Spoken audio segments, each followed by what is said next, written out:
first off, you tell us you have like this little intro thing you do together, and that's friggin' awesome. I just gotta say, I Well, love that's the new bumper for Wrestling Tonight. So I just cut off the Wrestling Tonight thing, and that's awesome, guys. It's great. A very special episode of yes, it's the Turnbuckle Sessions Live. We're doing our top 10 Tavern of the Year show, and we've got the whole Pod Foundation gang here. We're waiting for Seth. Hopefully, he should be here within the next few minutes. But let's start it off. Let me introduce everybody. You know me, I'm the OG Fig Kid. But also from the Turnbuckle Tavern, from the flagship show, one of the founding fathers, Chad Smith. Chad, I'm here. Happy to be here. I can't wait to see what everyone's picks are. I can't wait to see what the algorithm of all these picks works out to be. It's exciting. It's craziness. J-Bone from Coming Down the Aisle, which is back now. Well, not live, but weekly. J-Bone, welcome. I'm back, Jack. Yeah, thank you so much for including me in this, and excited to see this. Like you said, the algorithm. It reminds me of whenever Zach Galifianakis is in The Hangover. Whenever he's got the numbers popping in his head, like.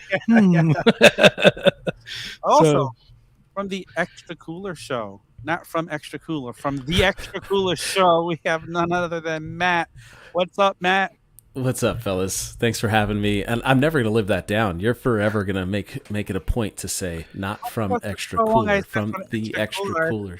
I need to correct myself now.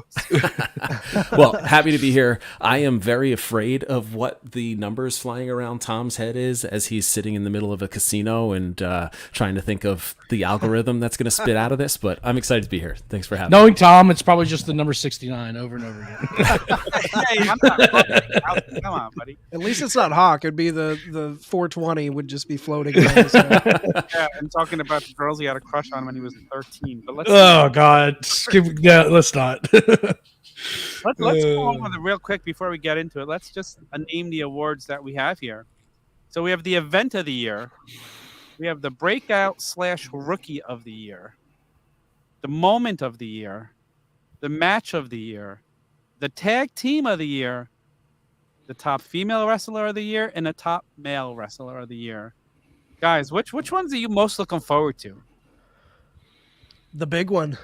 I want to see what the Wrestler of the Year is, and I want to see what the Match of the Year. Match of the Year was hard for me to make a 10 because you really had to kind of dig deep and really think about it. I'll tell you this. I'm not going to tell you what it is, but the Male Wrestler of the Year was the closest race of the year. Wow. Really?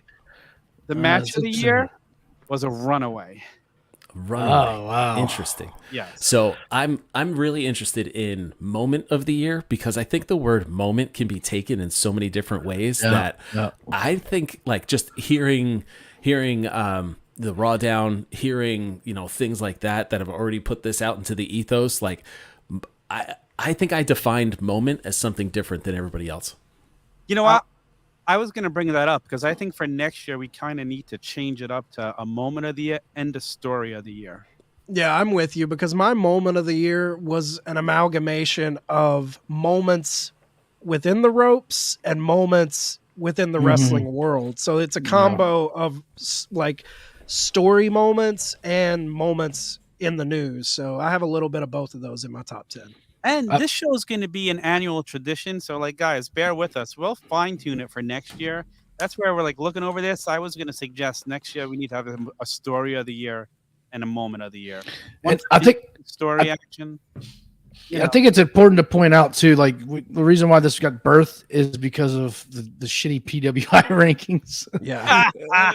So the Extra Cooler show, we did a whole like rundown of re-ranking the PWI, and it's so like crazy what they break it down as, how they like put all of the important things in there. The timing of it is so bizarre. It's like July to August. Yes. Like it's kind of irrelevant once you get to this point, because I brought up like what we did on the show and looking at my male top 10 and trying to build it all out, and what was on there was like totally irrelevant by the end. Yeah, it has to me. It has to be the calendar year of 2022. Right. That's what we're doing. And just full disclosure up front, this isn't just us four's opinion. We polled a lot of other podcast friends, a lot of people on our shows, people outside of our shows. So there's a lot of people kind of contributing to what this is. Yeah, other people in the industry. It's not even just podcasters. We've, it's a broad range of people here who've gotten the ballot, who sent it in. What do you say we get started? Let's do it. Let's roll, baby. So the first one we're going to start with was the event of the year.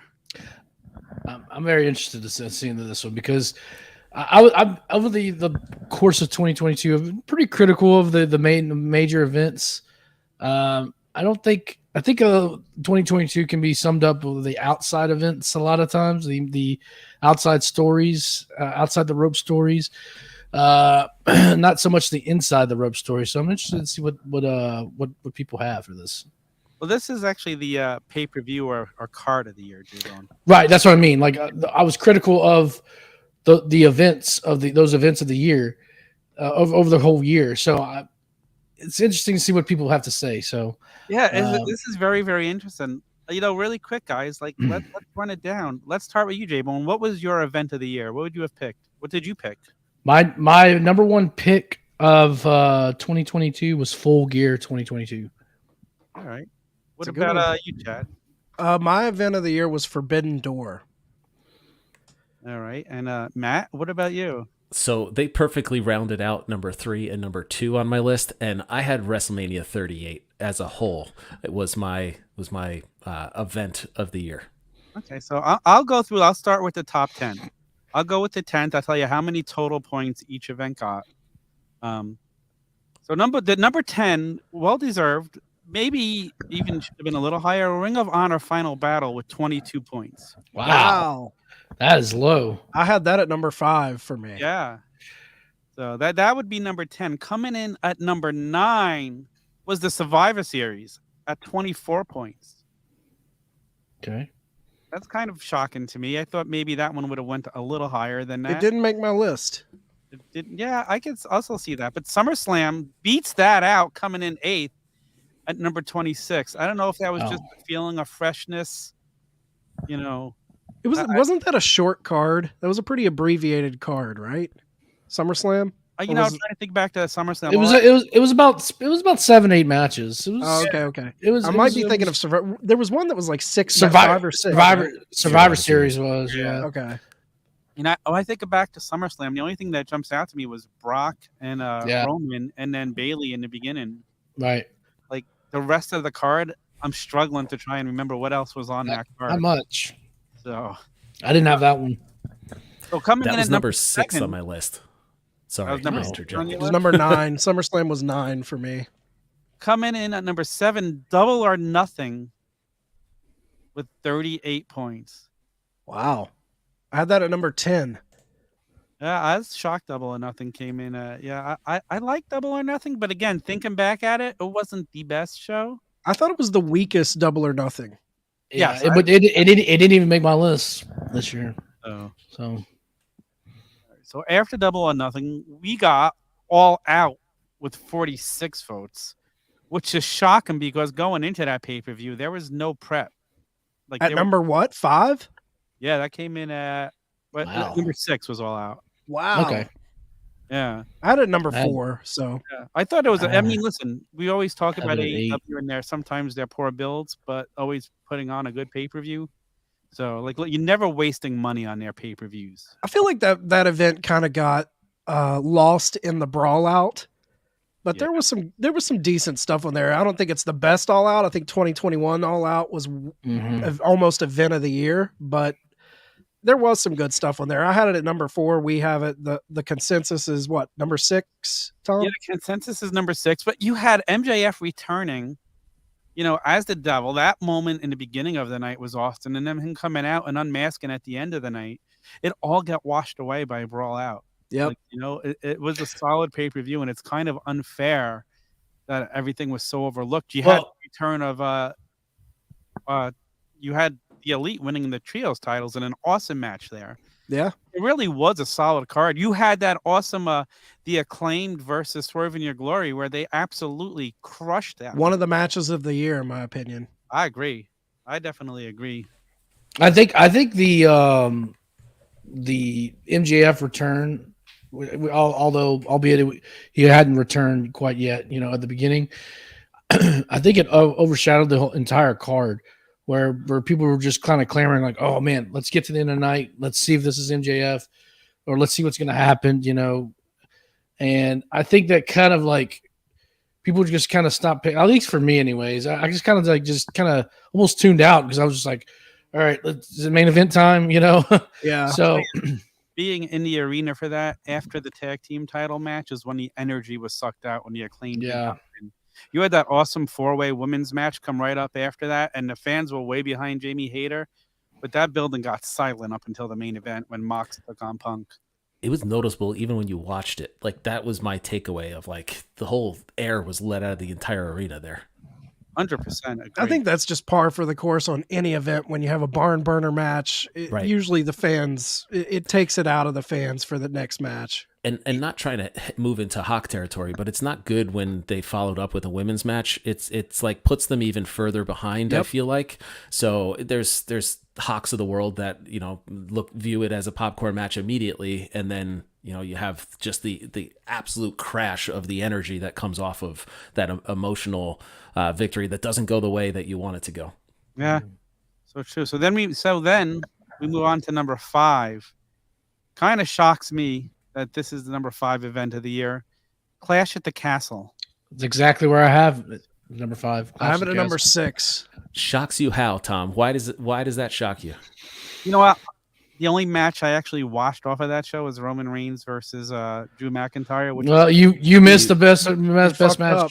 You Yep. blew it.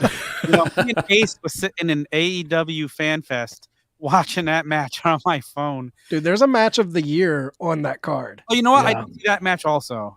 I did see that match also. I had to go back. Gunther and Sheamus. That was a badass match, man.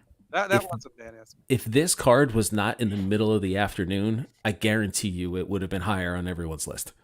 Yeah, it kind of got lost in that regard. And also the fact that it was in the middle of a big AEW weekend.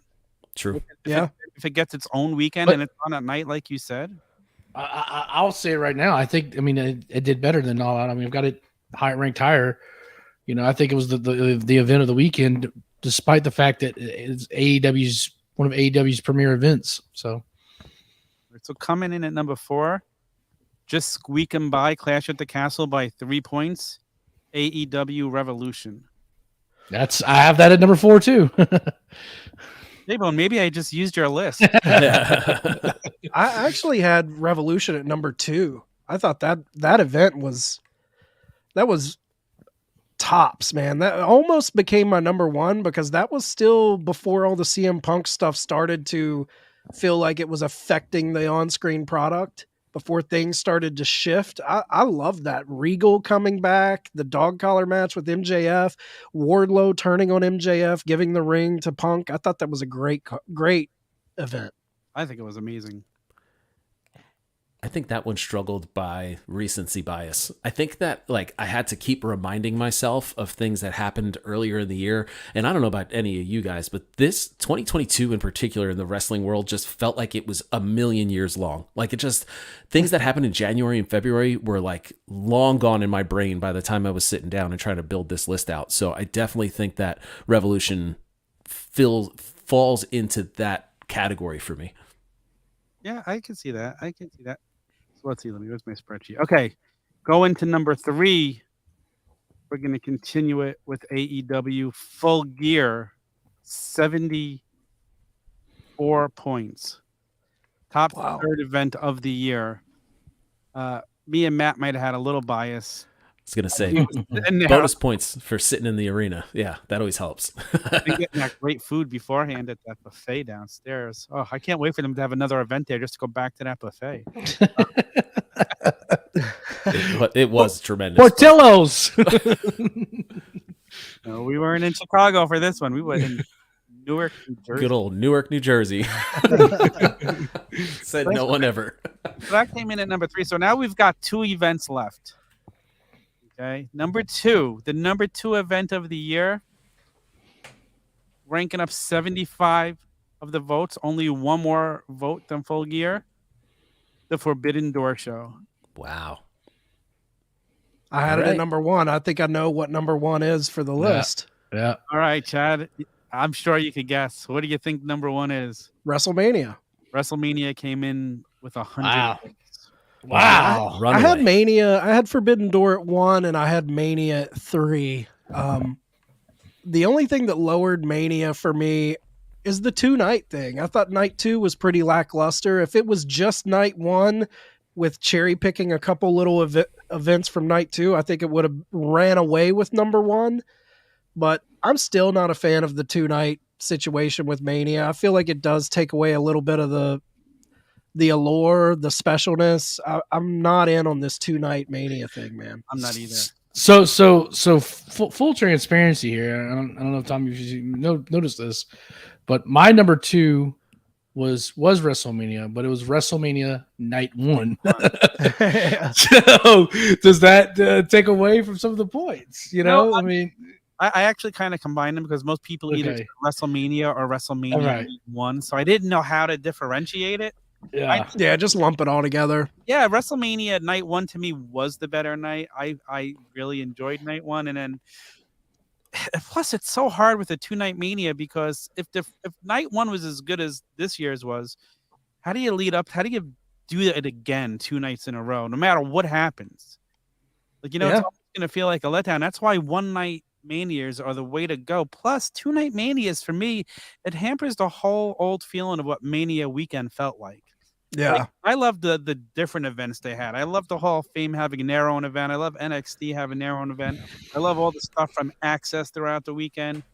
I don't want a 2-night Mania. I want Two-night manias feel like participation trophy manias. Like everybody gets a match. Like it shouldn't be that way. It should be something that everyone aspires to get onto that card, and not everyone should be able to get onto that card. I think that's kind of like your Super Bowl. You have 32 teams trying to get there. Not everybody gets to get there.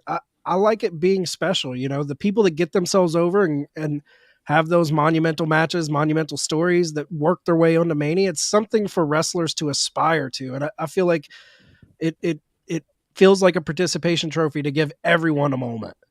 Yeah. Go ahead, Matt. Sorry. Totally agree with what you were saying, and I feel like I've heard you say that before of like the participation trophy Mania level. But for me, the way that you fix it is you can have night 1 impact night 2 in some capacity. Like Yeah, I was there's gonna got say to be that. some crossover. Beautiful. There's got to be some way to just keep night 1 important and then move it into night 2, so no one inevitably loses steam on the second night.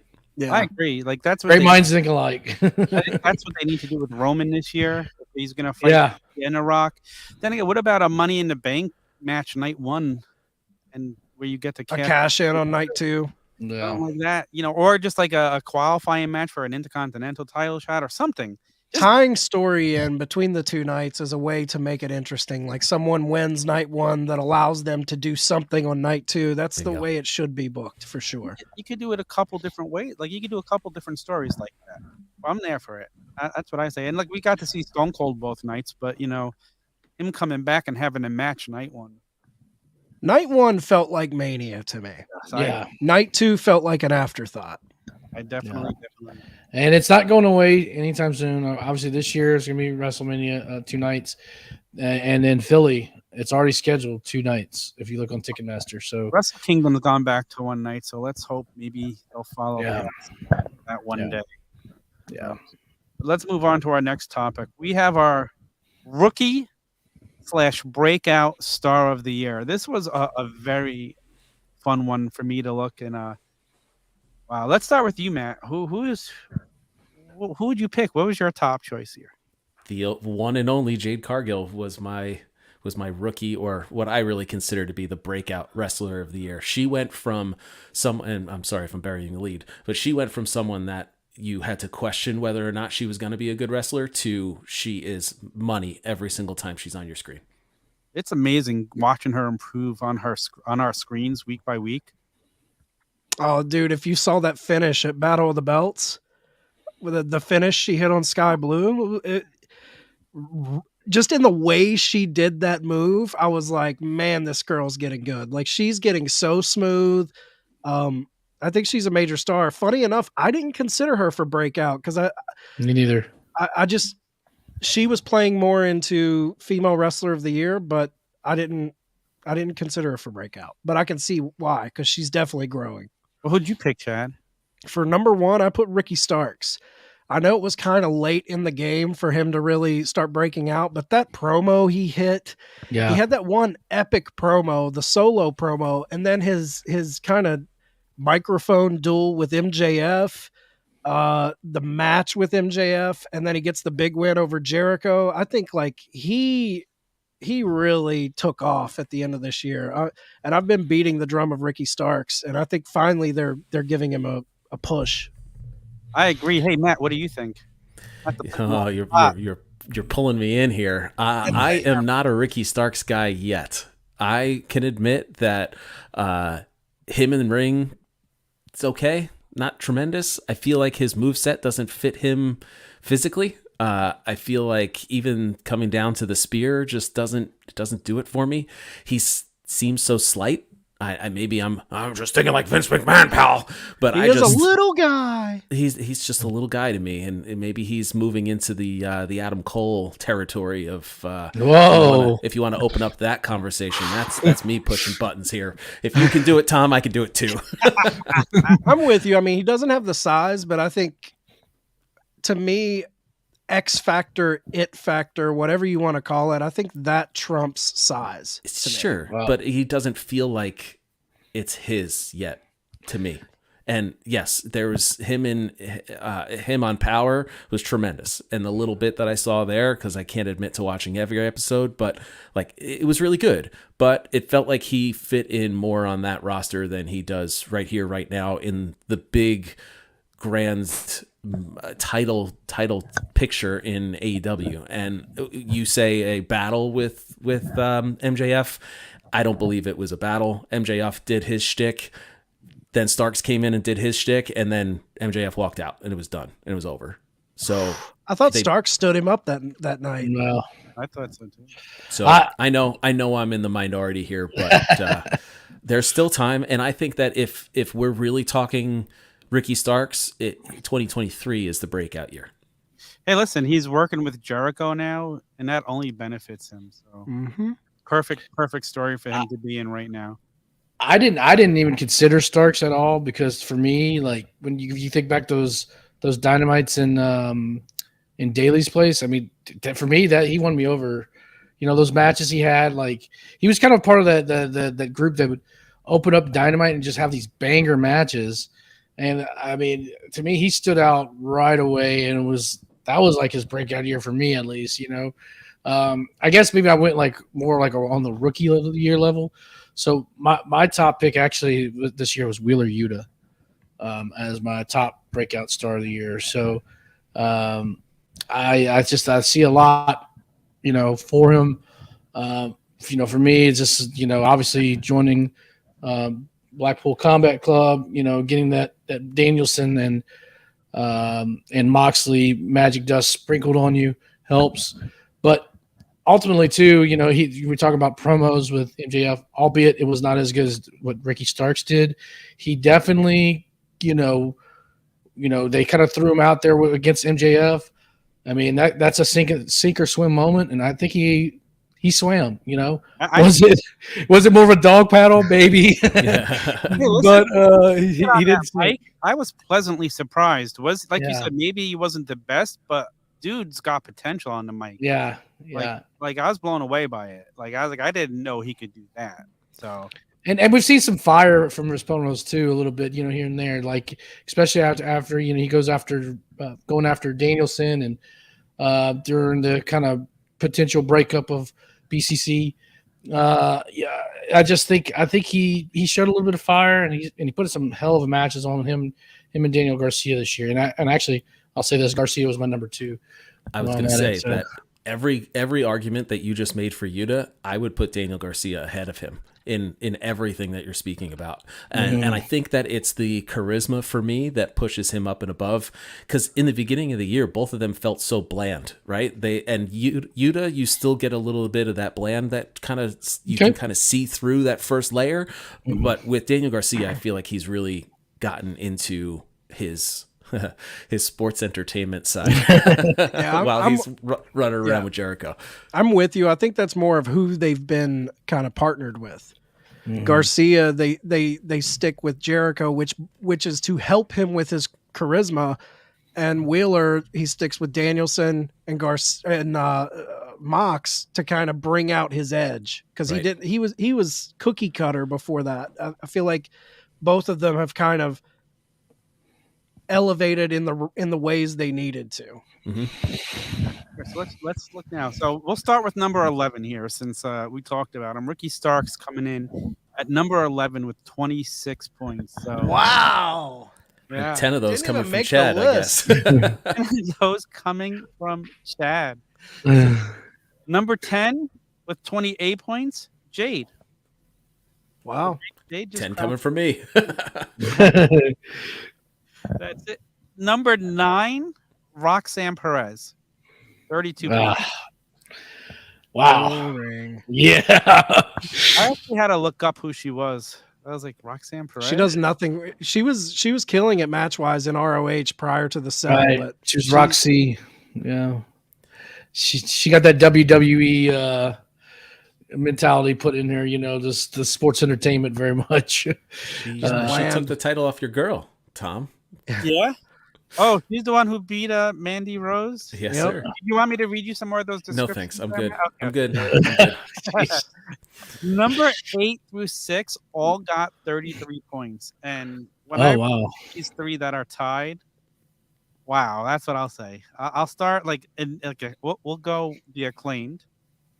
they were number 2 for me. I thought they were very close to being the breakout of the year. I don't They disagree. were nowhere on this list for me. I love the Acclaimed. They're so over, man. Also, I had him at only 5. getting 33 points. Logan Paul. Like after his match. Wow. I didn't even think about him. I had him at 5. I had him at 10. So, and then also tied with him, Braun Breaker. I had Breaker at 5. You can see that none of us watch NXT, as it was dead silent as soon as you said his name. Yeah, I'm not big on NXT at all. Like, No, I haven't watched an episode of NXT. Even though the Toxic Attraction commercials used to make me think about watching it, I still never turned in. So, Botchic Attraction.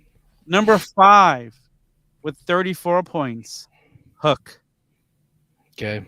Yeah. I can see that. Yeah, he's 7. All right. Didn't make my list. Here's a guy coming in at number 4 that to me could have easily could have been number 1. Takashita with 40 points. Yeah. What a year he had. I didn't know who he was in January. I had Takeshita number 8. I have him number 3, actually. I can't wait to see this guy fight Danielson this week. What a match that's A killer match. Matt's very hush. He wasn't on my list. He's such an incredible talent. I can't wait to see what they do with him. Coming in at number 3 with 50 points, Jamie Hayter. Yep. I had her number 4. I had her 6. She wasn't on my no, she was number 6 for my list. So Jamie Hayter. Okay, so we're down to the top 2. And it almost makes me want to throw up. Because coming in at number 2, 59 votes, is Daniel Garcia. Coming in at number 1. Coming in at number 1 with 67 votes, Wheeler Yuta. Wow. Guy sitting right next to me. You know, I'm really surprised didn't land on this list. And I know he's established and everything, but I truly think Sami Zayn had a breakout year. He was my number 3. I thought Sami Zayn would feature more on this list. Sami Zayn came in at number 15 with 16 points. To me, I loved what he's done for years. So to me, it wasn't him breaking out. This is just everybody else seeing it. I love the conspiracy theory shit he did. I thought he hit a different gear for me this year.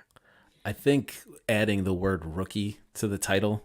So the way that it read was rookie/breakout wrestler of the year. It takes those types of people out of your brain, right? That's true. The one for me that I actually had number 2 on my list that didn't come up at all was Liv Morgan. I thought that she went from somebody that was a complete NXT call up to your title champ, your champion on SmackDown. And sure, the wrestling in the ring isn't the greatest, but it was really a nice climb for her. She had a good year. I had Solo Sikoa on my list too. Yeah, he's at number 8 for me, and I had Brody King at 9. He had 20 Yeah. points.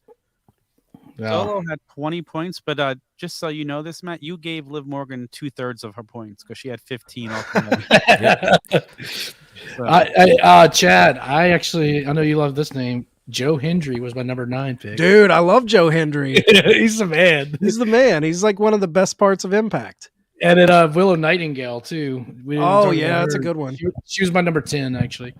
Willow Nightingale was on the list somewhere. I had Speedball Mike Bailey on my list. He crushed it. Mike Bailey had 13 points at number 18. Willow Nightingale came in at number 16 with 16 points. And I finally discovered, like, I know I talked about this on, I think, the wrap-up show a couple weeks ago, and both Ace and Mike got mad at me why I'm not a fan of Willow Nightingale. And it has nothing to do with her in-ring work. It's I can't stand people skipping to the ring and just being all happy in wrestling. Terrible gimmick for wrestling. And I think it's why I can't stand Bianca Belair swirling her hair and just happy. You got to give these people some. So she's a baby face. You're not a Bailey, Mark? Dude, Bailey, the hugger gimmick, I was all over that. I did love Bailey. Bailey did it perfect. I don't know. I don't care for either of them and their happiness. I need them bitter. I want you to be pissed off and mad at the world. Exactly. And hey, listen, with Bianca getting attacked last week, getting some stitches in her face, I can't wait to see how she comes back this week. So she was getting lightly booed, man. Yeah, if you notice, like some of the crowd was turning on her there.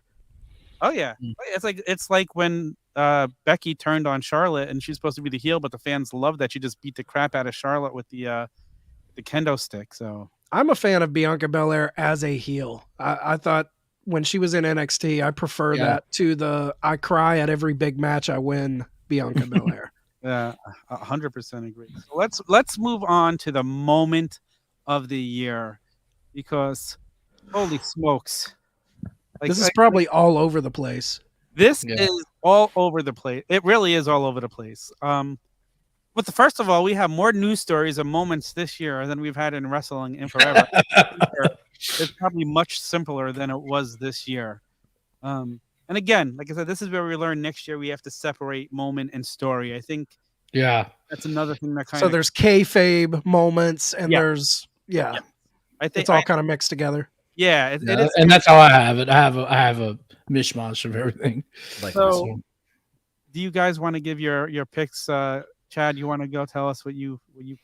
My number one. I don't think this got the attention that it truly deserved, but I think it's without a doubt number one for me. It's Vince stepping down. How could that not be the biggest story in pro wrestling? The guy's been there for decades, and he finally steps away. I mean. It's a no-brainer for me. I agree, J-Bone. Yeah, mine's Vince stepping down. I mean, like I said, like Chad said, it's got to be a no-brainer on that. So, Matt. So I had the exact same. I had Vince McMahon retires, and this was one of the you have that instant regret. You hit send on something, you're like, oh man, I wish I did something else. It really was just the signifying of the shift change and the regime change. So I made notes to myself to continue on this. And Vince McMahon retires, but really most importantly was the Triple H regime begins. Is really what came from that, and having just that uptick in belief and just booking at WWE that we've seen since.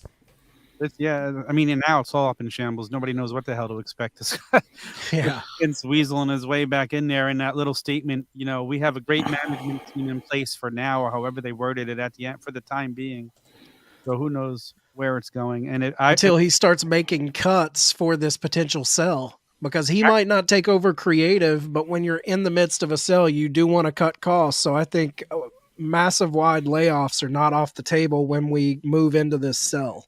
And he goes in and he has the argument like, hey, you brought all these guys back, but our ratings aren't up. Is it worth the money? Yeah. That's 2023. Let's go backwards. Wow. The 2023 could be the end of pro wrestling as we know it. Okay.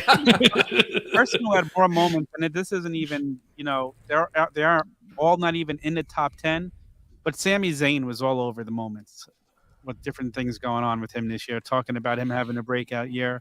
But number 10 is Sami Zayn getting the hug from Jey Uso with 22 points. That actually made a moment. Like, that's crazy. Wow. It was It didn't number even- 6 for me. Didn't even make my list. Was that on your list, Chad?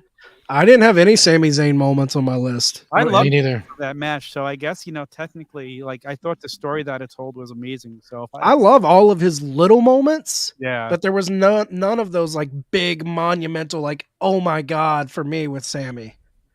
So That's coming the in one. at number 9, MJF as the Joker. I had that at 7.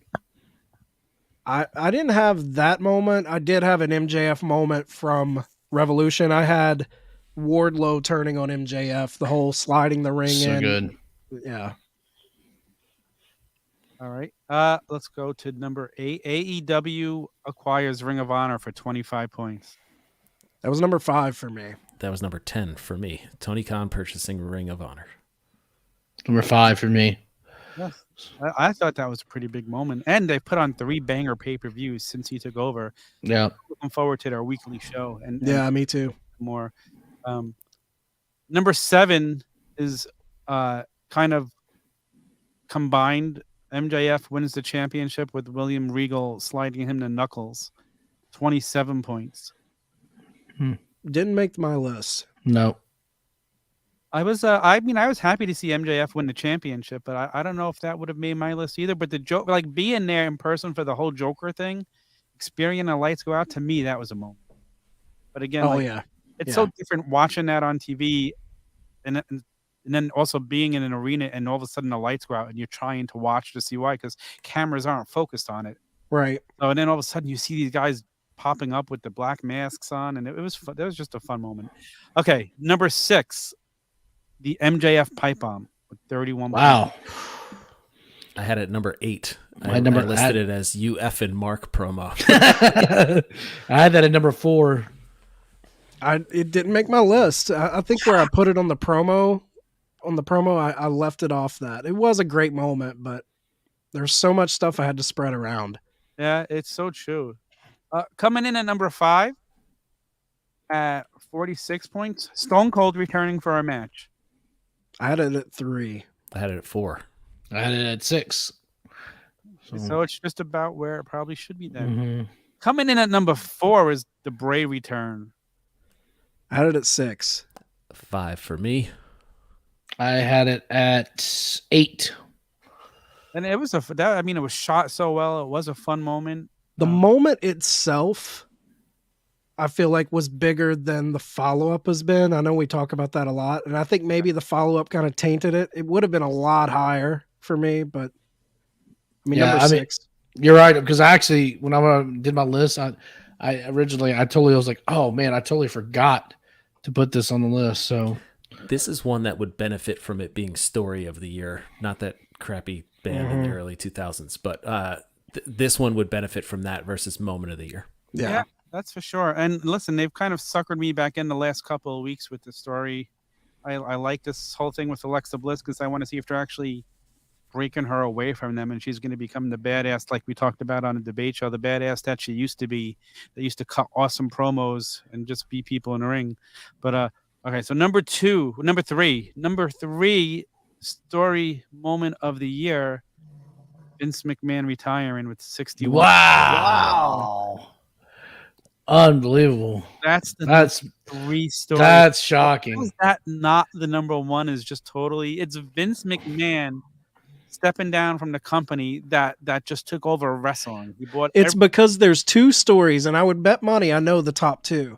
There's 2 stories that are sexier than Vince stepping down, but as far as just overall impact on the business itself, I feel like Vince is number 1. I can't believe it's at 3, but I know what people are going to pick at 1 and 2. Is this the AEW what the weighting towards AEW. What's the word I'm looking for? But the bias towards AEW is kind of where we're going with the top two.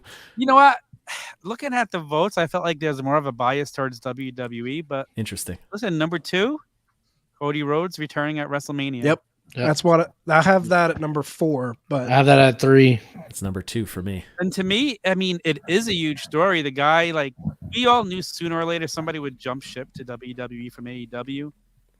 I never would have guessed it would be Cody Rhodes, one of the guys who helped build it. And the way he did it with coming in with granted, I know he owns the license to the song, but coming in with the Adrenaline song, coming in with the you got the American Nightmare plastered all over the screen. He's got the red coat, we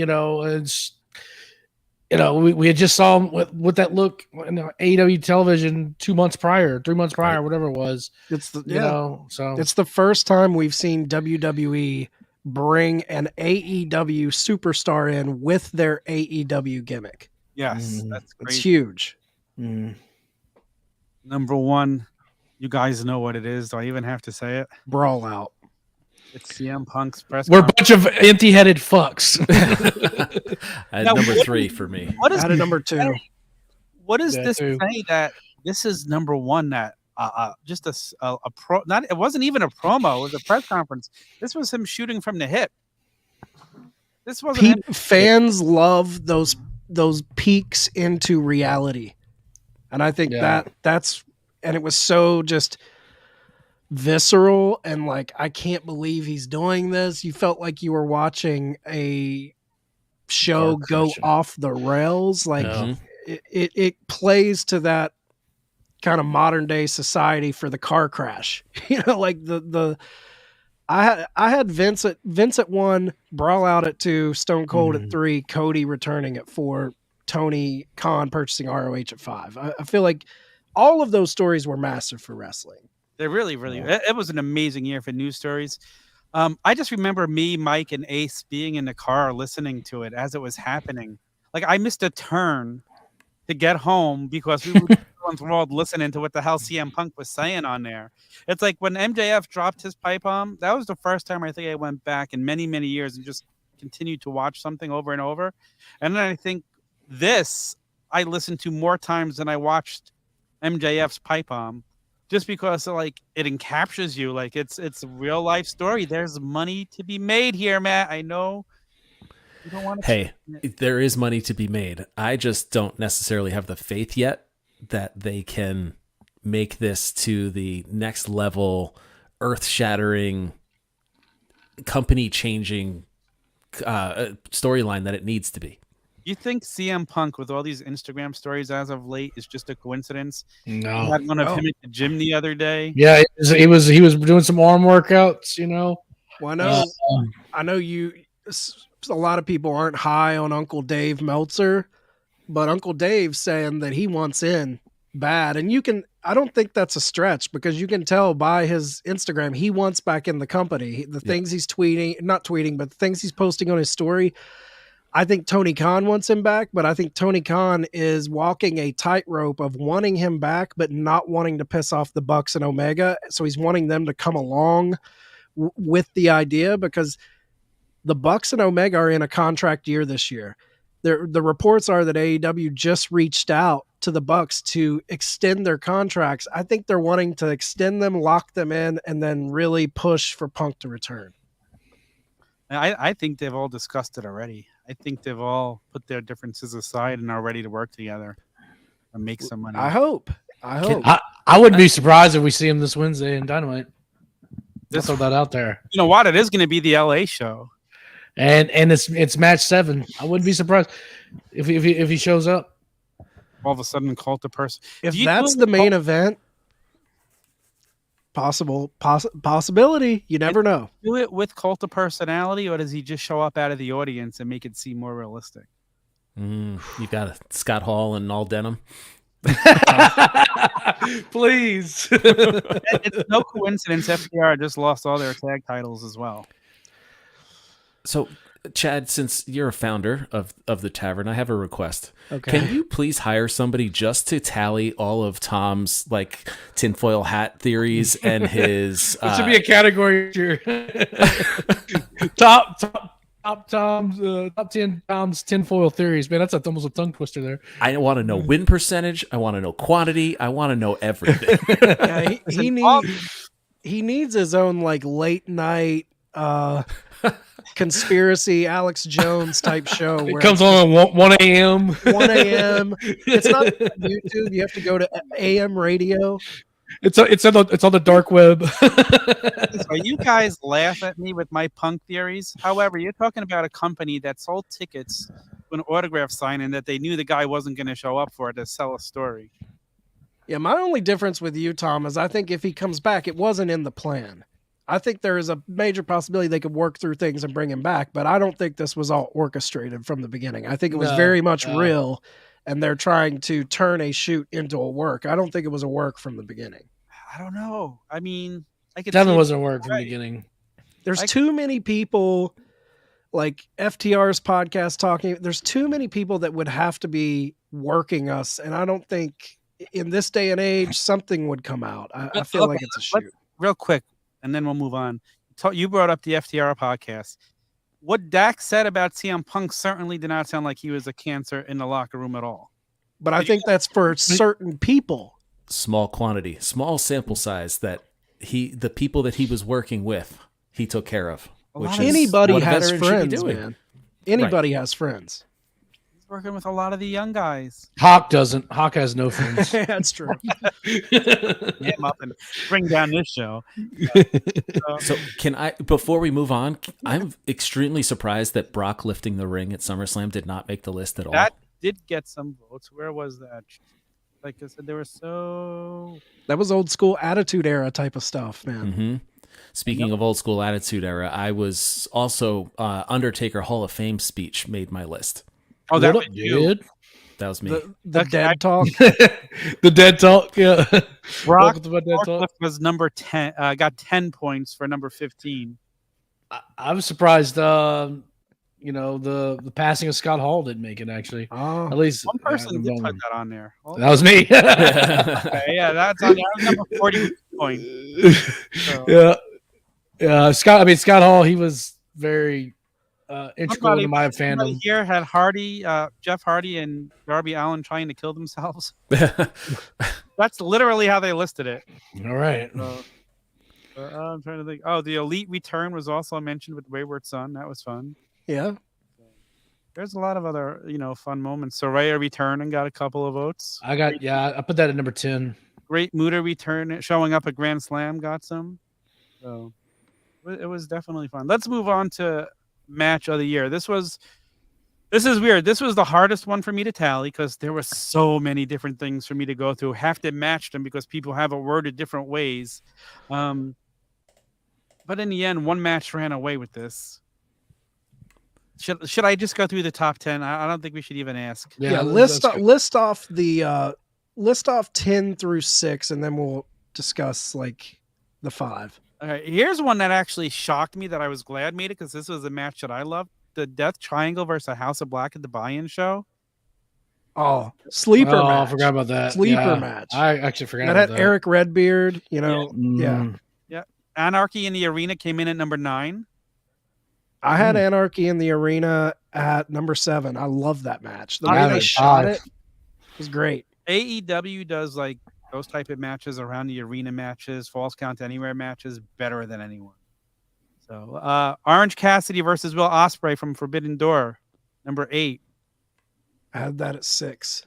FTR versus the Briscoes 1 at number 7 with 23 points. And coming in at number 6, Cody Rhodes versus Seth Rollins at Hell in a Cell for 26 points. I had that at 8. I had that at 3, actually. So now I had Cody and Seth at 7. Yeah, Cody and Seth at 7. So coming in at number 5, FTR versus the Briscoes, 2 out of 3 falls, 30 points. That was a good one. That was my number 2 match of the year. I didn't put all 3 matches from their trilogy on the list, not because they don't deserve. I was just trying to spread the love around. Yeah. I picked one of them, and I I did the kinda same thing. summed it up with one. I Yep. had all 3 on my top 10, and then I took the first match off. Like I needed to make room for something else. This was the one that I had like this massive list of, and I needed to like carve it down and start slashing things. And I think I was up to like 14 at one point. Yeah. Oh, that's crazy. So we're gonna move on to number 4 on a match I haven't seen: Okada versus Will Ospreay from Wrestle Kingdom 16. Have you guys seen that match? I have not even watched that one. I watched it at the time, but it obviously didn't stick with me. Again, I talked about the recency bias really being a struggle for me, and this one, yes, absolutely worthy of being on here, but didn't stick with me all year. My thoughts exactly with what Matt said. I think recency bias kind of played a part for me in this one. All right, let's see. Next, number 3. We talked about this earlier. Sheamus versus Gunther, a Clash at the Castle with 53 points. Number 4 for me. I had it same here, 6. 4. So that came in at number 3. That people loving on that match. Number 2, CM Punk versus MJF in a dog collar match with 56 points. That's my number 2. That's my number 3. That's my 4. That was a great match. I'm glad to see it getting the love that it deserved. And everything that happened with Punk not wiping it off of how much it meant. Because that whole story was amazing. It was great. The storytelling in it elevated it beyond the match itself, I feel like. I love the line when they set up the match. It was on Valentine's Day of this year, and when he asked MJF, "Hey, Maxwell, will you be my Valentine?" You know, with the Greg Valentine reference, and he's like insinuating that he's Piper. Yeah, so it's good. It's so good, So I love that line. I think that's one of the best one of the lines. I agree. That was one of the best lines ever. Will you be my Valentine? And my wife's like, why is he asking him to be his Valentine? And I'm like, there were so many levels to that phrase. Yeah. Exactly. Yeah. Coming in. Okay, so I told you number 2 got 56 votes. Number 1 got 103 votes. And people love their dog collar match. It's FTR versus the Briscoes in the double dog collar match. That's what I have my number 1. Yep, that's my number 1. Yep, all 3 of us. And if you haven't listened to the FTR podcast, Dax goes so through good. this. It is absolutely incredible, and it's truly this match.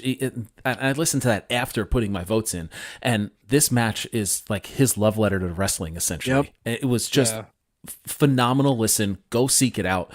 But it's an incredible match. Like everything, every step along the way was just bigger than the last. Shows you how they put their bodies on the line too, because he's still banged up from that match. Yep. This feud overall, I think is going to be the greatest tag team feud, at least in the calendar year for sure. I think this already overtook your Edge Christian, Hardy Boys, and Dudley Boys kind of feud. I mean, I don't know, and maybe it's again recency bias, but damn, these matches were something else. I think it's top 3 trilogies in wrestling history. Yeah, dude, I think it might be the top trilogy of 3 matches I've ever seen.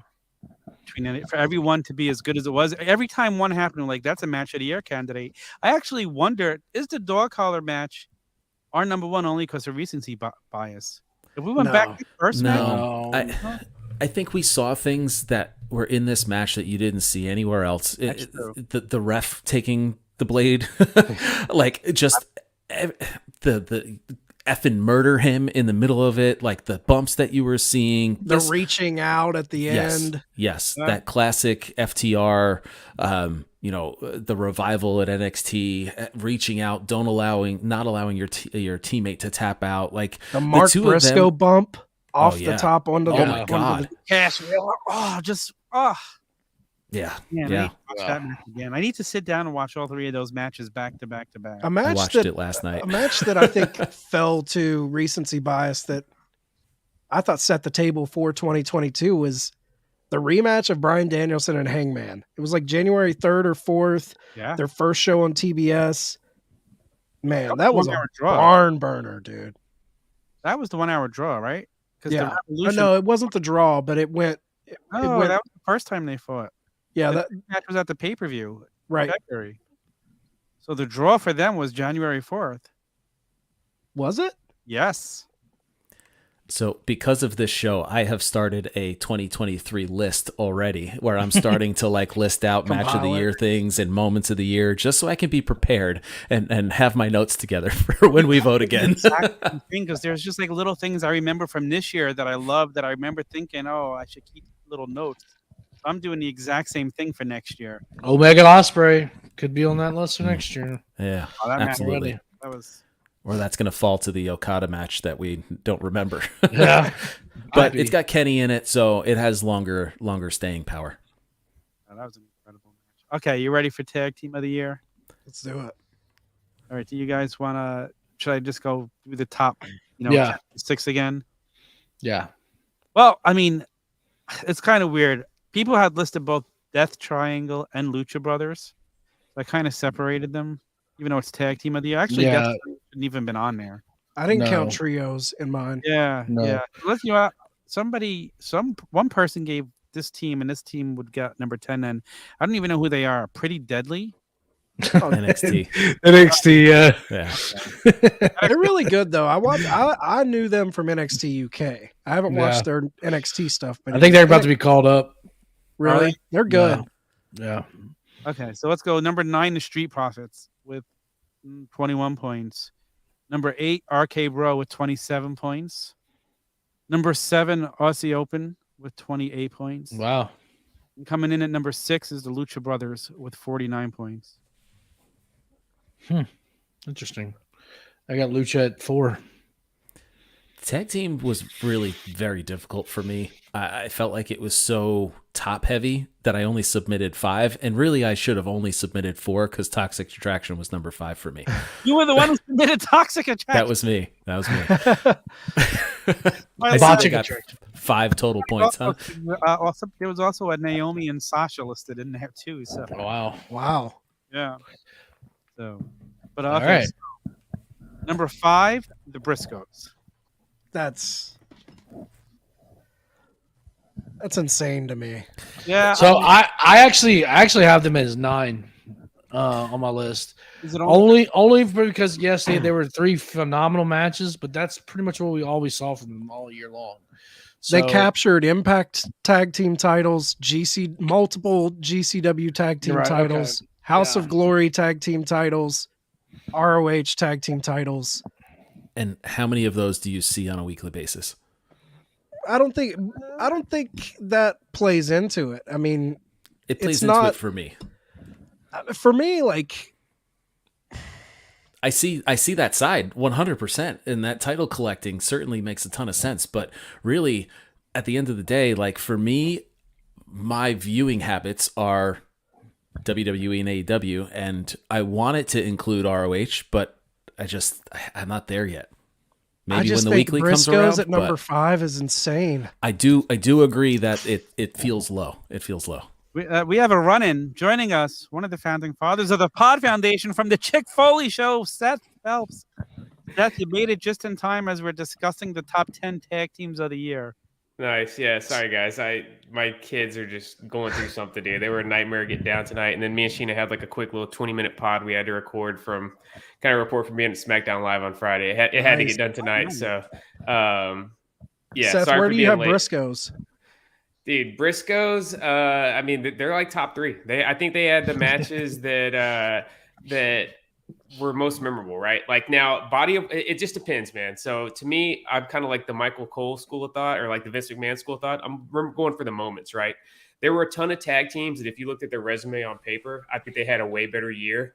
But when I look back, 3 years from now, I think the Briscoes and FTR matches are probably going to be the number 1 tag team thing that I remember happening this year. So that they get bonus points for that just off of those matches. But again, I wouldn't argue with somebody if they didn't have the Briscoes in their top 10, though. That being said, just because it just depends on how you want to look at this. Well, I think it's a peek into what type of fan you are. Not like if you're not following everything, I get it. Like if you're only consuming the national acts in America, I totally get it. You don't see them every week. But I mean they were FTR level collecting belts like on a smaller stage, but then you throw that epic trilogy on top of it. I mean, to me it's no-brainer top 3. How long did they have the Impact Tag titles for? A couple months, maybe. Couple months, yeah. I guess I forgot about that. Maybe I would have had them higher. Unfortunately, I just kind of forget about stuff with the Impact. I mean, I watch it here and there, but it's hard to keep up with it. Kind of looking at my list, I maybe would have put them a little bit higher, but I don't think I would have put them at 5. I think that trilogy alone puts you up there. Yeah. Because I'm kind of with Seth. Like, there's a lot of tag teams that are in this top 10. You won't remember shit of what they did in 2022. When you think back, there's 2 teams that I'm going to remember from this year. Yeah, I don't disagree. So the Briscoes came in at number 5. So we're up to tag teams. Let me run down the 10 through 6 for you. It was Pretty Deadly came in at number 10. Street Profits number 9. RK Bro number 8. Aussie Open at number 7, and the Lucha Brothers at number 6. The Briscoes, as we just said, number 5. Coming in at number 4 with 70 points, the Young Bucks. Wow. And this is the tightest race out of all of them. This is the closest we have out of all of our categories. This is so they were AEW tag champs at the start of the year, right? And they lost it to Jurassic Express. That was this year, or that was last year? I think it was last year. I think they lost them in 2021. Okay. Yeah, I think it was Full Gear. They lost them. Well, and then they did hold them for a brief period this year. Yeah, like I thought they had him. Yeah, because I thought that was ladder match. I thought the Hardys were supposed to win it, and then it ended up being right. It was the triangle ladder match. It was a blink and you miss it title reign. It was pretty much shifting it to Swerve in Our Glory. Yes. Yeah, like I'm really so man. You guys, if you listen to Chick Foley Show at all, I like to call myself the king of kayfabe. So like in-ring success counts a lot for me. That's why like the Briscoes one was kind of tough, just because like the only 3 matches I saw them wrestle this year were those 3 Ring of Honor pay-per-views. But I don't know if the Young Bucks. I mean, obviously they were relevant all year long. I don't really know what their resume as a tag team in 2022 was really looking like. Man, I kind of disagree with that one. Yeah, the big match for me with the Bucks was the FTR rematch on Dynamite. That was the big match, the kind of marquee match for them. But yeah, coming in at number 3, yo, listen, it's the Acclaimed with 89 points. Oh, Dave, I'm gonna mute you in a second. I had them at 3. That's exactly where I had 5. I did have them on my list. I had them at 7. Dude, they had some epic matches this year. The match at All Out, the match at Grand Slam. No doubt that they're over. I mean, I'm not like Hawk where I'm just like, oh, I don't get in. It's stupid. Yes, I don't like the Scissor Me Daddy, but I am in tune and hear the crowd. I understand like the people love them. So, I mean, you definitely had to put them on the list somewhere. So, I feel like they've been at the heart of the tag division in AEW for the entire year. It felt like if it wasn't at the top of the card where they are now, it was that growing throughout that, that put them on, breakout, that breakout category we had earlier. Yeah, they're just so active, man. Like the thing about AEW, there's a lot of people that kind of fall out of the shuffle, and it seems like you don't see them for 5-6 weeks at a time. I know they were shows they weren't on, but in my mind, the Acclaimed every week were either on Rampage or Dynamite. I felt like I was seeing. I'm on Reddit Scored Circle every morning. That's kind of like my mental warm up each morning. I feel like every single once a week I was seeing Max Caster's latest rap. Where did you have them on your list, Seth? Where would you rank them? I have them actually at number 4, man. I had number 4. So I'll get my top 5. I won't blare roll top 10, but my top 5 I had Pretty Deadly, Acclaimed, Briscoes, FTR, Usos. Oh, we just found a guy who had the Pretty Deadly vote in there. Tom didn't know who they were. Pretty Deadly is good, man. I'm hoping they've kind of been teasing that Tyler Breeze is going to come back and join up with their act, man. So yeah, Pretty Deadly is good. Those guys are stars. Okay. Do you own a Pretty Deadly style shirt? I don't. Okay. I might make one of my fishing shirts into a pretty damn Okay, so for the top two, it's separated by only 8 points. You know who the teams are. Coming in at number 2 with 100 points, the Usos. All right. I had Usos at number 4. Adam at number 2. They're my number 1. How can they not be? Yes. How could they This not is- be? this is- They broke Demolition's record. They broke New Day's record. Like they're on a. I mean, Roman Reigns is doing his thing, dude. The Usos are like half a step behind him though on the tag team level for how historic this run has been. They're benefiting from Roman Reigns' storyline. Exactly. And name a great Usos match this year.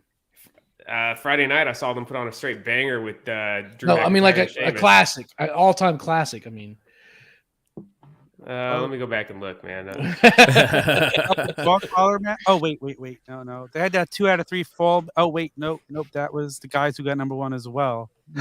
There were They certainly had that. What was the pay per view before SummerSlam? Was that Hell in the Cell? They had like a 30-minute match with Street Profits. That was probably their best in-ring match of the year. Yeah. that was good. That was good. But that I was give the them, match dude, that I saw making people's lists. Yeah, and Chad, like you're kind of counting it against them, dude. I don't feel like they're benefiting from. I mean, obviously they're benefiting from Roman, but Roman's act is benefiting a ton from having the Usos standing behind him with those tag belts every single week, also. And how many times have we seen Roman on the brink of losing those belts, and it's been the Usos coming in helping him save it? Like they are at the main event level, man. Like everywhere Roman goes, the Usos go. I give him points for that, man. Just being at that level of overness. I can tell you, Friday night, dude. Before.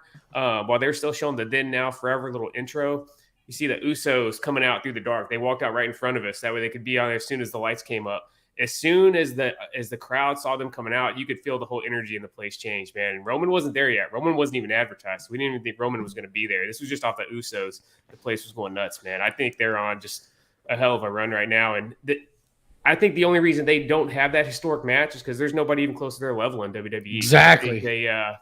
I think they can do it, man. That's something that hurts them to me. Right. Is the lack of depth and the lack of focus on WWE's tag division. I agree. I think the Bloodline thing has totally helped them. They've helped Reigns. The entire package has really, I think, helped the Usos elevate. They have an edge now. Like there's more to it there. But I mean, with FTR, man, like that was my number 1. I just think, me too. Strength of schedule. The guys they're wrestling, the multiple titles in multiple companies, a classic trilogy that's top 3 trilogy all time. I mean, to me, they wrestled each other in a great match as well too. Like I know that's a tag team, but that still elevates them as a team as well too. What FTR is doing is tremendous. Again, no arguments. I don't think anybody could really die on the hill of FTR not being number 1 on somebody's list. I hope that there was a couple little rumblings when Trips first took back over that maybe they'd come back. I would love to see Usos and FTR go at it while they're still both kind of at their peak right now. Dude, it would be fun. Honestly, that's one of the probably top dream matches I'd love to see right now in all of wrestling. Yes. Those guys. Let's see the Usos and the FTR. That'll prove to everybody what the Usos really are. If they go in there and they have a banger match with FTR. Yeah. Let's get Viking Raiders back to what they were in NXT because they were an amazing team. Not this joke of what they've on the main roster. Let's get back to War Machine if you really want to talk about that. But for me, you got to talk about the top 2. And yes, it's a 2-team race right out the gate. And you can argue that the Usos have been the catalyst of the Bloodline story this entire time. Then on top of it, you've got FTR where Dax went off on his own little solo stint in the middle of it. Now should that count for tag team of the year? Spoiler, as we move forward, he's on my top men's wrestler of the year awards list. But for me, between those two and then never holding the AEW titles during the year are the reasons why I went Usos over FTR. And then by all means, 2-team race, 100%. And the voting with how tight it is just tells a whole story on its own. There was no clear winner. Like with most of our other awards, there was a good gap between first and second place. Seth, let us run over the other awards before we get into the 2 big awards. Because we have the men's and the women of the year left. We'll start with the event of the year. Okay. WrestleMania was the number 1 event of the year this year. I don't know. I mean, it was cool. It had some down. It's WrestleMania though, so I like SummerSlam. SummerSlam was my pick on the Chick Foley show, man. But I was biased because I was there. Also, yeah, it definitely helps when you're there. Forbidden Door was actually number 2. Full Gear was number 3. Revolution was 4, and Clash at the Castle was number 5. Okay. So, but rookie breakout star, who is on your list for that? Your top. I Solo Sikoa, man. I know I'm bloodline heavy, man, but yes, I think Solo Sikoa. Dude, is a freaking I don't stud. honestly think you're wrong with him. I had him on my list. He didn't even crack our top 10. He came in at number 4. That's surprising because I had him on my list too. This No, is his year. So who's number 1? Wheeler Yuta. Okay, yeah. Daniel Yuta did Garcia good. was behind him at number 2. Jamie Hayter was number 3, and Takashita was number 4. Wow, this is a huge AEW list. Hook number 5. Well, I I mean, think it's that Turnbuckle speaks Tavern, dude. to WWE not building young stars too. That's more of what it is. Because then you get Braun Breaker, Logan Paul, the Acclaimed. Logan Paul should be up there. I didn't really kind of put him in that category. Logan Paul was 5 for me. So, next list. What was the next list that we had here? Okay, the moment of the year. Where are you on moments of the year? For my moment of the year, man, I kind of go with the more I think about it, I think what's going to live on is that moment at WrestleMania when Kevin Owens challenged Steve Austin to a match. He said, "Let's make this a match." I feel like that's the one I'm going to be going back to on Peacock or Netflix or wherever this shit lives at 6 years from now and watching, man. And you know what? That's a moment that gets so overlooked with everything else that happened this year. Because it's been one of the craziest years in wrestling history. Yeah. We were talking about it. That moment came in at number 5, Stone Cold returning for a match. As well as number 1. Number 1. Well, I'll tell you, how about this? Number 3 was Vince retiring. Yeah, we didn't have Vince retiring on our show either. That didn't make it. Just because I feel like it ended up being a non-event, and now he's coming back. So it's kind of like we realized for next year we have to turn moment of the year into one category and story of the year into another. Yeah. They're like 2 totally different things. Number 2 was Cody's return to WWE. Okay. And, of course, number 1 being CM Punk's Brawl Out press conference. Chicago scrum job. Yeah. That was actually my pick on the show, but I wanted to bring a little bit different flavor to the tavern tonight, man. Yeah. All right, let's hear figure of the year, dude. That's the one. That was what one figure of the year? That wasn't here. Figure that was on Fig Night. What are you talking about, Seth? What one figure of the year on Fig Night? Well, I picked this figure right here.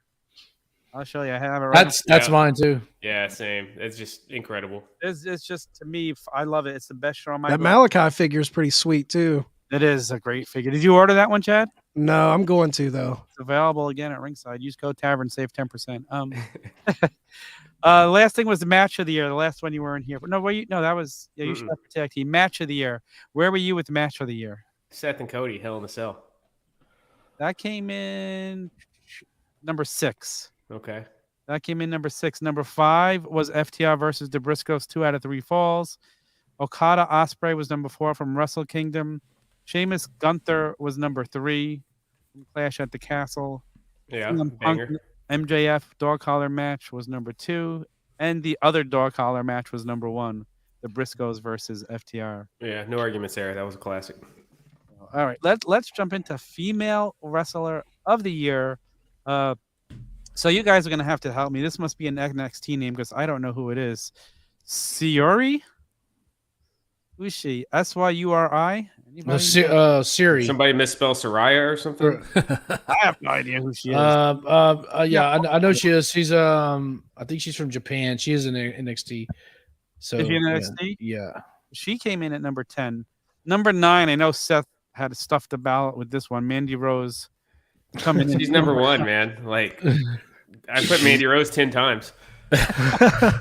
She was number 3 on my list.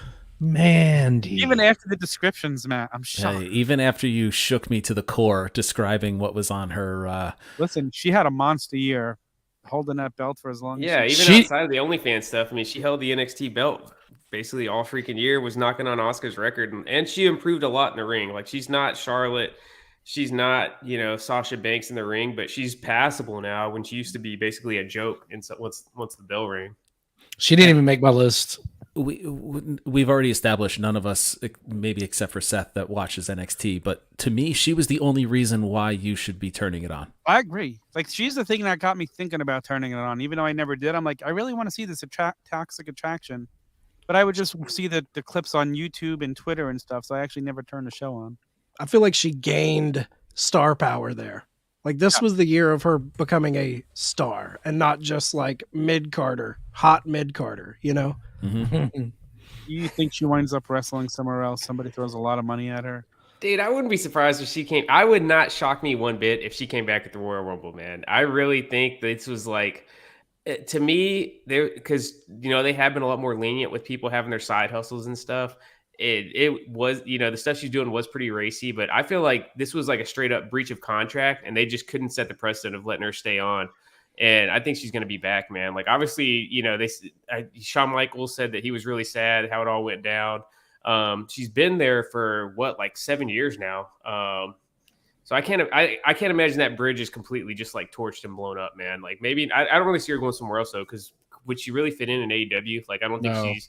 No. You got to be able to bring it in ring a little bit more to fit in AEW, even in the women's division. And I just don't know if that's a good match. God damn it, pal! You brought me back. Now we're bringing her back. Find her. Get her on the phone. Vince is back. She'll break Charlotte's record for championship runs here pretty soon. I just wonder if they bring her back where they're actively pushing for a sell. Like, are they trying to play it extra safe and not have any controversy? Like, that's what I wonder. If this is back, they're talking about bringing the company private again. So it doesn't matter. But it's got to sell first for them to be able to do that, I believe. The only way they can take it private again, I think, is through a sell. Okay.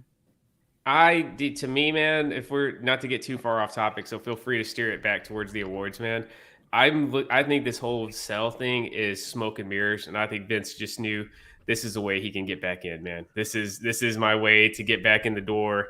And I think by the end of the month, we're going to see Vince is taking back creative control from Triple H. I hope so, because that would make me happy to. I hope I'm wrong, that would garner man. so much discussion. I hope I'm wrong, but I can kind of already see the darkest timeline playing out. And I feel like Vince is, and honestly, why wouldn't he, man? Like, even though I don't like it, but if I'm him and I've spent my fucking life building this thing, like, you're gonna have to pry it from my cold dead fingers, man. Like, I'm not about to fucking. Hey, I totally get it. Like, coming from my small podcast, and I'm sure y'all can all speak to that. Like, if somebody forced that out of my hands, oh yeah, I'd be like, no. Because the stuff he did was sleazy for sure, right? It was super sleazy. Like, it's not anything you'd be proud to tell your grandma that you did, but it's not exact. He didn't go out and throw a bunch of puppies off a bridge or something like that either. So I think that was true. Because to me, when it went down, the way he stepped down, I kept thinking like, okay, like something else is about to come out now, right? We're about to see some other smoking gun get leaked. It's like way worse than anything we've heard, but then it never came out, right? Stuff just kind of went quiet. And, that's what we heard that story back in December. Vince said that he just got bad advice from people about stepping down. And if he would have stuck around, it would have blown over. And I think it would. I feel like it's already kind of blown over for the most part. Well, the rumor that I've been following is the people that were leaking the shit was board members. Yeah. That were heading up. And now, I think it's Nick Khan. Now that he's came back and those board members that were kind of spearheading the Vince investigation were fired, supposedly that's one way they can take him back down, that there's more stuff out there that hasn't been said because it was like this deal of, if you leave, we won't release any of the other stuff. Yeah. But now it's going to get very interesting because supposedly there's stuff out there that hasn't been told that's worse than what has been told. Jeez. It's interesting to see where it goes, that's for sure. And this will be in our stories of next year, I'm sure. But let's get back on track. Coming in at number 8, Thunder Rosa with 35 points. Out of 10. In quite some time. She did win a championship known as the top of the rump. Yeah, I didn't even have her on my list. I thought her reign was awful. 2021, she was awesome. I don't know what was going on with her in 2022. And I put a lot of weight into the way the other wrestlers kind of like react to somebody and the way like they hold them up. And it seems like all the wrestlers in AEW could not wait to take a shit on Thunder Rosa the first chance. As soon as they had the green light, once it became like, acceptable on social media. You even saw Tony Storm, who was her freaking tag team partner, who was dogging her out and stuff while she was gone. So I don't know if it's something about the way she carries herself backstage or what, but it didn't seem like anybody missed her once she went out with that injury. And she's got a reputation of sandbagging in the ring on people too. Oh, we'll see if she ever does return. Coming in at number 7, Jordan Grace with 36 votes. Not surprising. I had her at number 4. She's transformed herself. I don't know if you've seen her lately. She is like a genetic jackhammer. We the Extra Cooler Boys and I went to the Poughkeepsie Impact pay-per-view, and she was awesome. She was very, very like compelling in ring, and seeing her in person was cool. She's a very unique wrestler. Like no other wrestler really has her look or her kind of tools. I wouldn't be shocked if like WWE goes after her, because she's just a whole other element of wrestling that's not in a lot of rosters. Right. Interesting. Okay, I haven't seen her, but number 6, the returning Becky Lynch with 37 points. That's exactly where I had her. At 6. I think her injury probably hurt her too. Missing some. Yeah, she's kind of in that weird spot now. Like I feel like we've already seen her peak, right? Like that, like 2019 to 2020 run. So I think she's just kind of being the same. You know, not to lump them together because they're married, but I think she's kind of that same spot as Seth now, where like we both already seen them at the mountaintop. So now they're kind of just doing their thing. You know, kind of just going up and down a little bit there. You know, alternating between the main event scene and the upper mid card. That's a great point. Where'd you have her, Matt? Did you have her? I had her at 7. I feel like she's one that it feels a bit. I know she returned and she was gone for a while, but it feels a bit stale. Yeah. I don't know if it's because she's gone back to being the man again, and that's like the moniker that they're rolling with, but she's just not as over as she was when it was organic, and now she's coming back and has somebody that we'll talk about later on this list that I think is just more compelling than her. Yeah, I don't think she was booked very well, especially at the beginning of the year. Sure. Yeah, the crowd they were still cheering for her, and she was trying to, have these heel promos, and they just, I don't know. For me, they weren't said right. But I mean, it's Becky Lynch. I mean, her that year in 2018, 2019, whatever it was, 2019, I guess. God, I mean, it made her a star. So I mean, I think she put on a great match with Bianca Belair at WrestleMania too. That was a great match. She hasn't landed for me. She hasn't landed for me since she left for the pregnancy. Yep, I completely agree. She's hasn't found her new self yet, and going back to the man doesn't do any. Well, Vince's thing of making her a heel when she came back just totally derailed everything. Well, she wanted it. She won. She wanted to come back as a heel. At least that's what the report was. Yeah. That was a mistake. All right, let's move on to number 5. And coming in, the Doctor is in at number 5. Dr. Britt Baker with 42 points. I had her at number 10. Wow. I had her at 4. I think I had her at 4 as well. No, I had her at 3, actually. Yeah, I had her at 6. I don't know. I mean, I feel she 5 does her thing, but I'm not a huge Britt Baker fan, actually. She hadn't was a down year for her. Was this the year she held the belt? No. Yes, I think at the very beginning. Yeah, she lost it to Thunder Rose at the start of the year. So really 5 is kind of fitting for her this year. She didn't deserve to be higher. She kind of plateaued as well. She hasn't done much. It's time for her to. I think she lost the belt at a Dynamite in San Antonio, I believe. Yeah, it was the week after Revolution. Yeah. So her program in match with Saraya really, I think, kind of just opened up a little bit more for me. So. I think Saraya kind of also pushed that along a little bit more, but I think she's getting steam back. Now. Yeah.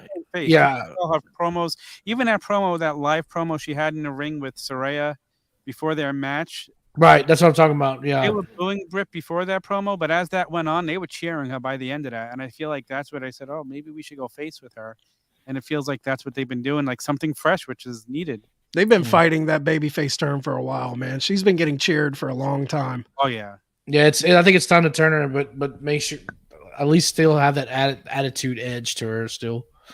I feel like she's one that's easy to climb up your chart because she's at the center of everything that's in that women's division outside of Jade. Like she's just at Jamie Hayter being the champion. She's right there next to her. Like she's constantly in the picture. And how long do they build and hold out before we actually get a Britt Jade match? If done right, that could be a huge story. Could be. I'm at a loss at what you do with Jade. It's a conversation for another day. I just don't even know where to take it. Honestly, what I think happens, my prediction is like it's going to be a Hogan Warrior scenario. It's going to be a title for title match. Yep. He wins both belts. They strip her of the TBS, and they have to give a new TBS champion. If she loses that belt prior to winning the big belt, it's bad booking to me. 100%. Yeah, I agree, man. I think Jade goes undefeated until she wins it. And one, I think that'd be a cool way to just really establish Jade as like, the alpha female of that show. And that'd be a great way to put over the TBS championship. Like, this is the starting point for this title. Somebody won this and rode it all the way to the, the world championship. So yeah, I really hope, Tony Khan's usually pretty good about giving the fans what they want. So hopefully he's seeing enough people talking about that he makes it happen. They have to be very cautious though if they do it that way, Tom, because I could see where she cuts a promo where she almost does a Medusa throw the title in the trash can. No, you can't do that. So you got to like be holding up both titles at the end of the match. But and then the next week on Dynamite, strip her of it, and then start the tournament. Don't even have her tournament, dude. Yeah. Young Anthony to get another. Books itself. Get the photo op, like you said. Get the photo op with the pyro going off, and then you start the tournament on Wednesday, man. Yeah. I think it's too easy. To do it. Coming in at number 4, Jamie Hayter with 54 points. Okay. Well, number 5. To me, she's still Brit's. She is Brit's Diesel to Brit's HBK to me, man. So I have a hard time seeing her up this high. I feel like she puts on better matches than Brett. I agree. I think she's a better worker. Sheeta. I think that match with Sheeta was incredible. I think the match she had with Toni Storm was incredible. I feel like she's low key the best women's wrestler in that division. And she is the sweetest. Like when I got to meet her during All Out Weekend, she's just the sweetest. Name drop. Big on TV. So tiny in person. Hold on, let me pick that name up real quick. I gotta know because I hear somebody snoring. And I know it's not J-Bone because it's my dog. my pug is at my feet and he's snoring. I hear it now. All right. So coming in at number 3 now, this one shocks me. Rhea Ripley at number 3 with 57 votes because we haven't even seen her wrestle, have we? I had her at number 5. I have her at 4, man. Just off. I've heard 2. Dude. Again, I'm not going just off wins and losses, man. I kind of just went off like who had like the biggest presence, and she's been huge in getting Judgment Day to where they're at, being like just kind of these asshole heels like a pack of hyenas. And yeah, I think she's had an awesome year, man, coming into her own as a character. And I think I'd be putting money on her to win the Royal Rumble. I think she is Judgment Day. I hate Judgment Day, and I think she's the best thing about Judgment Day. Like I think her character work. She's become the dominant female to the young, impressionable Dominic. She's his mommy. I don't think Dominic still at all. Like it's so much better than when he was with his. He's killing it. Yeah. He is like this. They've done something to rescue him because I didn't want to see him. I hated that dude, man. That prison promo he cut on Monday. I think it was on Monday about being in jail, how it changed him, dude. I was literally like giggling to myself. Which even though wrestling can be funny, it's rarely to the point where I'm actually like laughing out loud. But I was actually sitting on the couch giggling at him talking about how he was changed from his 4 hours in county jail. When he was arrested and he was like, "I can't make it in jail," like. It was so good, and I did not like Dominic. It's totally turned him around. But back to Rhea, I mean, if you look at her 2021, she completely brought herself back up into prominence because 2021 Rhea, she was lost. She was number 5 on my list, and I echo everything. She is the heart and soul of what's happening in Judgment Day, and I agree with Seth. It's not just wins and losses in the ring; it's the impressions on my television. Hasn't really wrestled. I want to see there's some banger matches. Like imagine after seeing Raquel Gonzalez versus Ronda, imagine putting them two in a match together. I think they'd have a banger match too. Like she body slammed Doc Gallows. That was impressive. Granted, there's there's a seesaw effect when you body slam somebody. There's some help, but still, it was just impressive. I want to see her win the Rumble and challenge Charlotte, because remember, Charlotte won the Rumble and went for the NXT championship back in 2020, and they had to have it in the Performance Center. Let's give them a chance to run it back. Rhea gets her revenge. This time they get to go tear the house down in front of a live audience. I think that could end up main eventing a night of WrestleMania. That match would be so badass. Sign me up for that too. Number 2. Okay, guys, I guess you know who number 1 and 2 are, but you don't know the order. Number 2 is Jade with 72 of the votes. I had her number 2. I wanted to put her number 1, but I just couldn't quite do it just off the in-ring ability. But dude, I love Jade, man. If you guys ever listen on our show, man, I'm buying all the stock on her, dude. I think she's the closest thing that AEW has to Roman Reigns. If I'm Triple H and I got my little AEW wish list, Jade Cargill is at the top of the list, because I think she's a WWE act that just happens to be in AEW. But she's improved in the ring over the last couple years since we've seen her. She's still not, she's not Kenny Omega, she's not Will Ospreay, but she has improved month after month, match after match, and she's got the one thing you can't teach though, which is the presence and the star power, and it's just tremendous. The only thing that I had her at number 3. The only thing that hurt her is just strength of schedule. But I'm with you. I mean, I think she's got the biggest star power in the company. I'm just glad they stopped. People was like, "Oh, she's green. She's green." You don't hear that as much. Right, and if you do, they're just idiots. To be honest with you. Hey, listen, her and Sky Blue put on a banger match the other night. Sky Blue is something to watch out for the future too. That finish, I keep talking about that finish from that match, was impressive, man.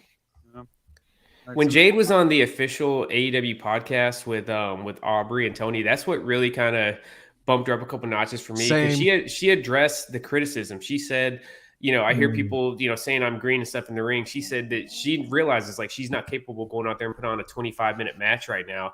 But she said that's what she's going to keep working towards, So the fact that she was humble and self-aware enough to know where she's at, I don't know. I'm really high on her, man. I'm looking forward to see what she does this year. It'll be a fun year for sure. And coming in at number 1 with 120 votes, Bianca Belair. Yeah, that's who I had at number 1. I think she's the tops. I mean, if we were to do top 25 wrestlers just off of my top of my head, I'd put her definitely in there. I'm talking about male and female. I think everything she puts, I'd probably even put her in number 10. I say higher than that, dude. I think you could definitely, if you regardless of gender, she's got an argument for being best wrestler in the world right now. She's got the thing Cena used to have where I'm really not that much of a fan of the character, but damn it, every time she wrestles, by the end of the match, I'm on the edge of my seat, cheering for her and, fully sports entertained. So yeah, she has awesome. The formula figured out, the Cena formula, like you just mentioned, the Roman formula, she's the face of the company. And I mean, I'm not just talking about the women's division. I'm talking about the entire company. If you're going to post a poster, usually it's going to be 3 people, Roman, and then I think maybe her, she would be the number 2 name on that, so. Well, I'm excited to see her tomorrow night after being busted open last week and see her come back with a little bit of a spunk or an edge and not just be happy Bianca that we're so used to. That's made a great point. She is like the John Cena, and you kind of don't notice how valuable somebody is until they're gone, and then you're like, oh wow. So the Cena comparison that you guys are all bringing up, you're missing the biggest part, and it's the kids. It's what she does, where you see little girls in the audience dressed as her. You see her reposting things on social media all the time. That Halloween time, it was like Bianca after Bianca after Bianca, and that's the part that when you guys started talking about Cena, I was like, yes, absolutely, and I was nodding at my head along with you. But she definitely does have that. That Cena-esque attention grabber. You see her on screen, she looks different than everybody else physically in the ring, and she went ahead and she actually competed in a bodybuilding tournament this year and won 2 things, two categories on top of it. So she is absolutely incredible, and I think that she should be at the top of the division where she is, and I'm interested to see how she really fits in the mix now that Charlotte's back, Becky's back, and you've got Bailey, in there as well. And you always talk about the three horsewomen. If you want to remove Sasha from that conversation, for how long, we'll see. There's another tinfoil hat for you, Tom. Yeah. But yeah, I don't know. I'm really intrigued to see where she, fits within this new women's division. Wait. Why is there a tinfoil hat there? You've already started talking about your theories on what Sasha's going to do. So there's your tinfoil hat. Oh my God. Seth, you were late. I made a request to Chad earlier that he needs to hire somebody to the tavern just to keep track of all of Tom's theories and his tinfoil hats. Wait, and do you think she's coming back this year?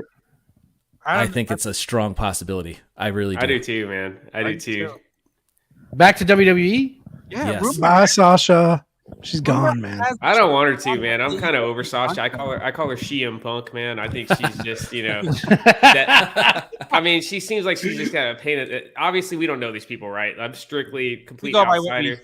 Going by what we hear, though, it seems like she's a giant pain in the ass. I feel like even though maybe she's not, the number one star there, she's always been presented in a very good light. And it seems like nothing's ever good enough for her. Yep. And she came across that way on the Austin show on the that was a bad look you want to say for sure. Don't get me wrong. Yeah, that clip lives rent free in my head of her sipping that Broken Skull IPA, dude. I don't know why that just bugged. It was just so fake. We're all beer drinkers. We know. Or, Tom, you're more of a liquor guy, right? Yeah, give me the tequila. Yeah, but IPA, that's not even how you drink an IPA, dude. IPA is not like a thing where you're like, afterwards, dude. It's just like I like this. Nice, dude. Yeah. I should have done the beers tonight. You're right. That's what I tried to get you. I dropped beers off to Tom because I felt like I had to when he and I hung out for Full Gear, and they're still sitting in his fridge. I want to watch his response Tom, on how much he hates them. We're gonna do are they some sleuth brews? They are. What are they? Juice? Okay, yeah. I need to get my hands on Love these. So sleuth, Tom, if you don't want to dude, send them to me, No, I'm gonna drink them. We're just gonna do it live on sessions when I'm gonna try them all. Okay. That's my biggest downside of living in Tennessee, man. Sloop, they distributed in Virginia, so I could go to my Total Wine and get pretty much anything that they dropped, man. There's nowhere around here to get it, because their Sloop is definitely on site. Like anything they put out, just get it. It's gonna be great. I want it. I want to try it, man. You want to go run upstairs and get one of these beers right now? Hey. Do you got what do you have? Do you got some juice bombs up there, Tom? Yes. That was so. You guys, if anybody follows my IG, I always have a wide variety of beers. When I was in Virginia, Juice Bomb was one of my never outs, right? Like that is always in stock no matter what, man. Like you got to have Juice Bomb in the house at all times. Before we get to the men's, should I go get it? Is that the consensus? Let's You're more than continue. welcome to. But, Yeah. they are sponsors of the Extra Cooler Show. So I've got my Sloop Simcoe bomb right here. So I'll cheers you if you go and get it. But if you want to move forward, we can move You guys forward. keep talking. It'll take me 20 seconds. All right, go for it. Jesus. So before we put this out there and we watch Tom have an exact Sasha Banks moment, because this dude is not a beer drinker at all. He's gonna crack this thing open. He's gonna take a sip and he's gonna pucker his mouth. He's not and gonna like it, dude. No, Yeah. he's not gonna like it. There's no way. I would put money on it. You gotta work yourself up to it. Yeah, I've never heard Tom even mention beer in a sentence before. So. We need to give him a couple Miller Lights or something first, dude. Do you guys prefer IPA? Oh yeah, it's almost exclusive. That's for me. That's me. Yeah. I prefer IPA. Yeah, I like Miller Lite's like my staple beer, right? That's kind of like my base layer. If I'm doing a session, I'll usually like if I'm making me a little custom 6-pack in the cooler, I got 3 or 4 Miller Lites. But yeah, mine like a juicy, hazy IPA is my go-to craft beer of choice, man. Yeah, I just took a trip to Treehouse Brewery in Massachusetts, and that's kind of been what I've been running off of over the last few weeks. That's one of the meccas, man. Oh yeah, is that the ones they do the Dream Team beer? No, that's a different brewery. I forget the name of it right now, but no, that is a Massachusetts brewery as well. Oh, he's got Super Soft. Okay. What should I? That's a little bit easier then. I selected this one purposefully, expecting him to like it a little bit more than what a Juice Bomb would. But I thought I gave you that one too. But it's been a while. I forget. Well, I had to run because Dash was coming, and I didn't want him to see me. Smells like beer. God.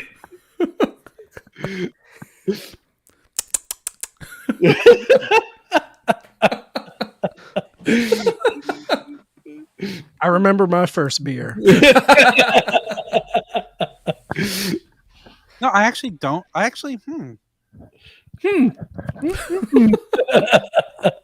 That's how I react to a new beer. No, because usually I drink beer and I get this bitter, awful taste in my mouth, and that's not happening. The more See, you drink it, the more you like that bitter taste. Yeah, At least for me.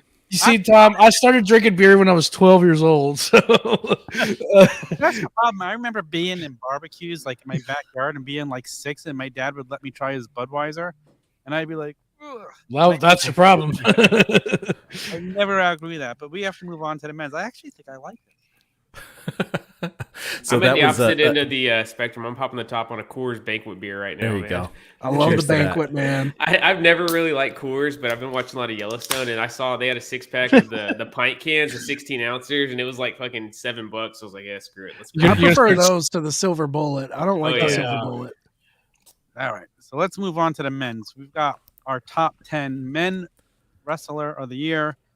You guys want me to go through it? Do you guys want to? Just rattle off 10 through 6. Okay, coming in at number 10 with 22 points is Bobby Lashley. Coming in at number 9 with 26 points, he was also part of our tag team of the year, Dax Harwood. I had those reversed. Dax at 10, Bobby at 9. Coming in Dax at number 10 as 8 well. would be the guy with the torn pec, who should be returning any day now, Cody Rhodes with 34 points. I had him at 9. Coming Had him in at 8. at number 7, the Ocho, Chris Jericho with 36 points. Damn. And coming in at number 6, Sami Zayn with 42 points. Man, That's where I had him. Sami Zayn, to me, he's my wrestler of the year for everything he's done this year. I think Sami Zayn has been so incredible this year, and the story he's telling with the bloodline, I'm all in on Sami Zayn. Like, I think he should have been higher than him. Yeah, I was telling Sheena last night, like, it didn't really seem like that big of a deal at the time, but looking back, how freaking monumental was it that WWE was able to re-sign KO and Sami Zayn? Like, Yep. they both tore down WrestleMania. Obviously, KO main evented with Steve Austin. Sami Zayn had a match with Johnny Knoxville that was way more entertaining than it had any freaking right to be. And they've both been super relevant throughout the year. And they're at the, they're right there in the main event picture with Roman as we start out 2023. So yeah, even though Sami's not like the traditional wrestler of the year candidate, I think he's definitely right there. He belongs at the top of anybody's list this year. Dude, when he comes out with the bloodline and he's like, they're all serious and he's just shaking and stuff, I'm like, this guy's fucking gold. I love him. Like, I've always loved him. I loved when he did that, a couple of years ago when he did the live Q&A with the fans. And he's like, you guys are asking terrible questions. You could ask me about AEW and you're like asking these questions. Like, the guy's just got it. He knows what to say. He's so entertaining. He really is entertaining. Anytime you see him on a podcast, it's always a good listen. It usually goes off on these weird, strange tangents that are outside of wrestling. But for whatever reason, it is extremely entertaining to me. I had him at number 6, and I actually had the Zayn and Knoxville match from WrestleMania at number 9 on my best match of the year list, believe it or not. Yeah, it was awesome, dude. It was like pro wrestling. It was old school, even with all the props and stuff. It was old school, like vaudeville style professional wrestling, man. It was awesome, dude. Yeah, I dig it. Does anybody surprise you guys that I named so far on that list? Nope. I've got them in some order like that. I had Dax and Sammy were both in my. I had Dax at 8 and I had Sammy at 7. So yeah, we're kind of lining up so far. All right, cool. Yep, mine's not too far off. Sammy at 6, I had Cody at 9, and Dax at 10. So coming in at number 5, a guy who I can't wait to see more of after seeing him in AEW last year and seeing him fight Kenny Omega last week, Will Ospreay, with 43 votes. Had him at 6. Love that guy. Like, Seth, did you see the match from Wrestle Kingdom? I did. It was incredible, man. So Will Ospreay's not on my list just because I just don't got the bandwidth for New Japan, man. I really don't. I know Ospreay, he had a handful of appearances in AEW, but I keep up with WWE, NXT, AEW, and ROH, and the stuff on New Japan. If something bubbles up, I'll check it out. But I do love Will Ospreay. Like, I really hope this thing with him and Seth goes somewhere. We know with Triple H at the helm, there's a little bit more of a, it's the forbidden doors at least cracked open for WWE guys to work with those. And fuck it, bring Will Ospreay over. Don't even give it a build. Just bring Will Ospreay over for WrestleMania. Let's just give Ospreay and Rollins 25 minutes to go tear the house down. Could you Be imagine good. that match? My God, It'd be incredible, dude. Yeah, and you got a lot of history built up with all their kind of sniping at each other on social media. So I do love Will Ospreay, man, and he's an incredible wrestler. But just because New Japan's in a little bit of a blind spot for me, he didn't make my list. And the same thing though, like Omega, like we saw a different Omega in that match than what we usually see in AEW. Like me and Matt had talked about that. It was a different Ospreay than what we saw in AEW as well. Like I loved like how you can hear him mic'd in a ring and him just cursing at Omega the whole match. Like everything about that match, what a match. I think we're gonna see that rematch at Forbidden Door. I think that could main event it, man, for sure. Like it's crazy how Ospreay is like almost reinvented himself because he was in that really controversial match with Ricochet back in I think early 2016 that everybody criticized for saying this is performance art. This isn't wrestling. It was more like gymnastics than a wrestling match. Dude's bulked up like crazy. He's added a really aggressive edge, and he's an ass kicker, man. I think the promo that he cut on Kenny in the presser beforehand set the table for that match, and they've absolutely delivered. Yeah, I definitely agree. All right, so who do we got next? Coming in at number 4 with 59 points, it is Seth Rollins. I had him at 3. That's exactly where I had him. I had him at 4. Like you guys know I'm at 5. Unsung hero. Like he was Mr. Reliable. He was just there, and he made everything better. Even though it may not have made him move any, everybody else that he touched along the way, in some capacity, got better. That's a great point. The one loss record for me is what I'm down. He was actually number 10 on my list. I love Seth. He's my second favorite wrestler of all time, aside from Bret Hart. Like if I look over my shoulder, I got a signed Money in the Bank briefcase from Seth and some custom Seth artwork. Like I love the dude, but he just lost so much this year, man. And credit to him, he didn't lose. I feel like he didn't lose anything in those losses, right? He's still kind of at the same status, or even higher than he was last year. But he had the 3 straight high-profile losses, Cody. But the one feather he has in his cap, the only person to beat Roman Reigns since freaking January of 2020 is Seth Rollins. It was by DQ, but he still got under Roman's skin enough to where Roman got disqualified against him. That's when he was rocking the Shield gear, right? Mm-hmm. Yeah. And he made Roman lose his cool too, And the other thing that they did good with Seth, almost everybody else, Roman has treated as beneath him and stuff. Seth, like Roman treated as an equal whenever they had that little month-long feud. So I don't know why they haven't gone back to that, man. That was solid gold. But yeah, I love what Seth's done this year, but just too many losses for me to put him any higher than 10th on my list. Wow. Yeah, I mean, I know you're the king of kayfabe, but I think in losing he won this year. If that makes any sense. With the matches with Cody, look what he did for Cody's return and by putting him over 3 times like that. Yeah, the matches with Riddle, or just that the feud was pretty solid as well too. And now what he's doing for I know this is 2023, but I think that some residual from 2022 with Theory, so he's kind of rejuvenated Theory a little bit here. So he's a big part of Bobby Lashley too. Yep, that's who. That is true. And Bobby was somebody that just was bland and didn't really care what was on television. I agree. Before. That's so true. Coming in at number 3 is the AEW World Champion, MJF. I had him at 5. I had him at 3. I had him at 2. I have him at 3. I think 3 is where I would put him too. That's a perfect spot for him right now. Because I don't really think there's arguing between who is 1 and 2, like maybe which spot 1 and 2 belongs in. But I think 1 or 2 is set in stone. And it's kind of amazing when you look at it that, 3 of the Shield members are in our top 4. Like when you see 3 guys from one group just succeed like these, all 3 of them have become stars of their own. The most influential faction possibly ever. Yeah, possibly ever, for sure. Absolutely. It's crazy because, most factions usually have at least 1 or 2 members that, I'm talking about the small factions, right? Not like the NWO or those ones like that blow up huge, but like the small, tight factions like that usually have 1 or 2 people that go by the wayside. All 3 of these guys have only elevated themselves since the Shield broke up. Mm-hmm. It's crazy. Okay, so who do you guys, let's, I'm not even going to tell you who's number 2 and who's number 1 yet. And it's pretty close in the voting but let's start with you, J-Bone. My guess is number 2. This is not how I have it. My guess is 2. 2 was Moxley and Roman was 1. That's my guess. How did you have it? I had Roman. Roman was 3, and I have Moxley at 1. Tom, are you hosting? Can you kill his feed? See, I think we have the screens are set up now. If you're listening to this audio, you've got J-Bone and Chad on top with Seth and I at the bottom, and I think that's exactly how you're going to break down John Moxley and Roman Reigns. Seth and I have Roman, J-Bone and Chad have Moxley, and that's where we're sitting. I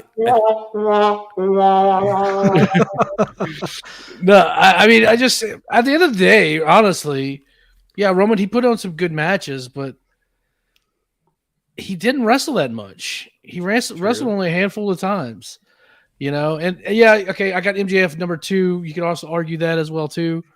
But I think MJF had a bigger impact this year overall. So that's kind of why I put him over that. Moxley, for me, he's the heart and soul. He became the heart and soul of AEW. He is AEW.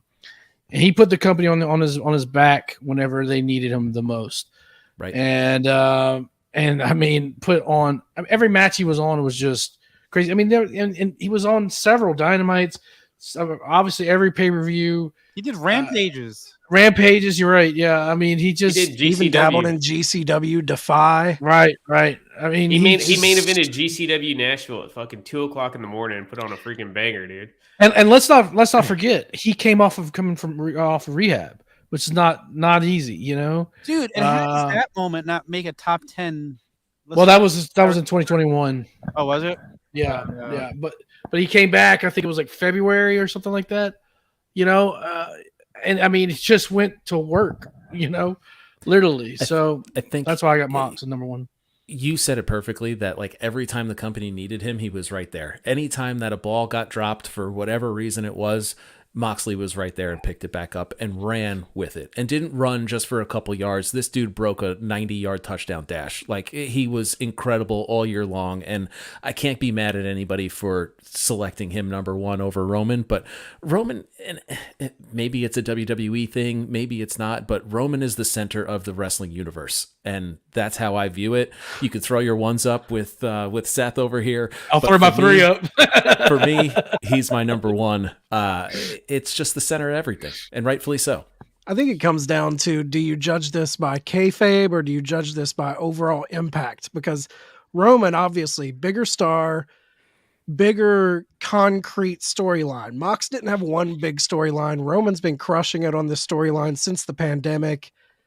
But as far as like giving to the company, helping the company itself in pretty dark times, that elevated. The dude's a workhorse. Almost every week he's putting his body on the line, not only just in AEW, but in these other little indie promotions that he believes in.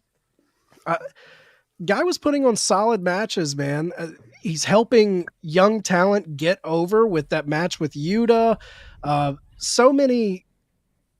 feel like Mox gave back to the business more this year, gave to the business more than Roman. Roman just continued building this undefeated allure, but Mox was actually helping a company that at one point looked like it was in bad shape. Yeah, I absolutely love Mox, man. Like, I probably put him number 3 right behind Seth and Roman for my personal favorites in wrestling. He's by far my favorite wrestler in AEW. We shut out the money to be front row at GCW Nashville as soon as we found out he was going to be there SummerSlam weekend, and he delivered. It was awesome. As far as like old school pro wrestlers go, I feel like he's almost like the last cowboy, especially at his level, man, for guys that are willing to go anywhere, I wouldn't be surprised to see him show up at, the freaking VFW or some armory somewhere wrestling a match just because he loves this shit that much. But it's just as great as his year was. I just feel like Roman's is historic, man. He's on a world title reign we haven't seen since Hulk in the early 80s. And unlike Hulk, the matches are like, for the most part, top notch when Roman goes out there, dude. It's just, he's on something different right now, something we haven't seen.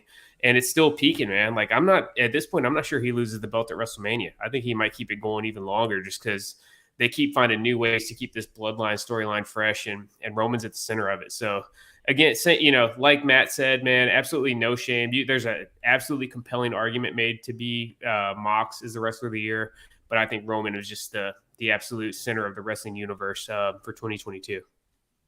All right. Well, coming in at number 2 with 93 votes, John Moxley. Coming in at number 1 with 102 votes, it is Roman Reigns. Tom, what was your pick, man? shocked. Who was your pick for number 1? We're split so far. You're hosting tonight, man. I would Break have the picked tie. Sami Zayn as my wrestler of the year. But Adam, Mox, and Roman, who do you put higher? Mox. That's figures, that. That's man. that Turnbuckle Tavern Tavern guys. AEW bias. They got together, Matt, before we started recording. They're like, look, these guys are going to come on here. They're going to be spitting straight fire about why Roman is the best. Don't listen to it. Whatever they say, just nod politely and just say It's Mox. like when I listen to the flagship show, I'm like, okay, let me listen to what I liked about Dynamite last night and what I was wrong about. I mean, Roman's, like Seth said, I get it. I mean, it's historic. Anyone to deny that, it just goes to me like what Mox did for the company. This year, What he did during the whole Punk debacle, picking the ball up, signing that extension, taking more of an onus in the backstage booking of things, becoming more of a locker room leader. Like Roman, he might be that locker room leader, but to me, he's a superstar. I get the sense like he might just show up and bounce. Like he's Mox getting is that. one of the guys, yeah. Yeah, Mox How is about- like there. How about him? Promo Mox cut coming out after Brawl Out. Oh, Yeah. Well, How about him not taking his 6-week vacation, instead getting the strap instead? Right. It's so like, And this still hasn't taken it. You're not wrong with either one of them. Like this Roman Reigns story, I hope he doesn't lose the title for a couple more years. Like I it's love awesome. that they're bringing him back. My prediction is WrestleMania 40 is when he drops it. So I have zero problems with if he doesn't lose it to WrestleMania 40, none whatsoever. And let him keep both belts. Do not separate the belts. I agree. What I love about Mox, man, just because I fucking hate CM Punk, was that promo he cut before their match at All Out when he said CM Punk, was it fragile mind, fragile body, and he's not going to be around for very long. And little did we know that cowboy was shooting. yep. I have to take a Barry Horowitz here for a second. I'm going to pat myself on the back. I got numbers 1 through 4 correct on the male Nice. wrestler of the year. That's pretty good. Wow. That's good. So Roman, Mox, MJF, Seth Rollins, and then Gunther. He didn't make the list. He was He my was 5. on mine. Wow, let's see what Gunther was on a list. I can't get over the Gunther name, man. I love No. Gunther. He's Yeah. doing his Walter. thing, dude. But yeah, Walter was just, I don't know. It seems so stupid, but I just feel like Walter just hit so much different than It Gunther. does, man. Yep. Walter is Yep. it. Walter But is in the ring, name. guys bringing it. He's kicking ass, man. He came in at number 22 on a list. Wow. Wow, he was You number know that- 9 for me. The other thing about him, dude, obviously, like, props to him for all the hard work he's put in on his body. Dude, I felt like he was a little bit better as like the brick shithouse, Yeah. man. Like That's a little how. bit That's of, what I like him as. Yeah, Yeah. I mean, he does look like $1 million now and stuff, dude. But yeah, I felt like with the name Walter, and when he had that kind of, I mean, he was still big and in good shape, but had a little bit of flab and stuff on him, dude. Just looked like he's gonna like finish his pint and then bash your fucking brains in. Yeah. I felt like that Yeah. I feel like that The was chops. his act, The chops with an extra 50 pounds on you. Ooh. Yeah, exactly. Yeah. I had a Hangman Page on my list, and he didn't make it either, right? No, he I was. feel like it was a down year for Hangman, dude. It Like this was. concussion thing, I don't know how much longer they're gonna string I mean, that out. Like Team and the other thing is 12. like concussion Two more storylines weeks. aren't fun to me, man. I feel like Yeah. it's like I don't know, it's cool or whatever, dude. Like I'm sure they're gonna end up having a good match, but I'm He not spent really a big half the fan of this year- storyline. He spent half the year as AEW champion. I don't know. I mean, it's He was In 12 the- on in the the- list. CM Punk was 11. Yeah, I was gonna say I had him at 8, and he didn't make the list. But to me, that title reign for Yeah. Hangman was just a snooze fest. it was a I one. mean, they cut yeah. his legs out from under him, dude. Because obviously, Totally. CM Punk was the hotter act at that point. Hangman's first title defense goes to a draw, right? I mean, yeah, it's against Bryan Danielson, but like, if you're trying to really get this young guy over, because he was really the first like not established like WWE guy to win the belt. Not established from outside because we had Kenny Omega, obviously, but it went Jericho, Mox, Kenny Omega. Hangman was, even if he wasn't necessarily homegrown, he was definitely the first of like the guys who really came up in AEW. And yeah, it just seemed like they'd never really had full confidence in him once he won the belt. Yeah, I'm not the huge Hangman guy either.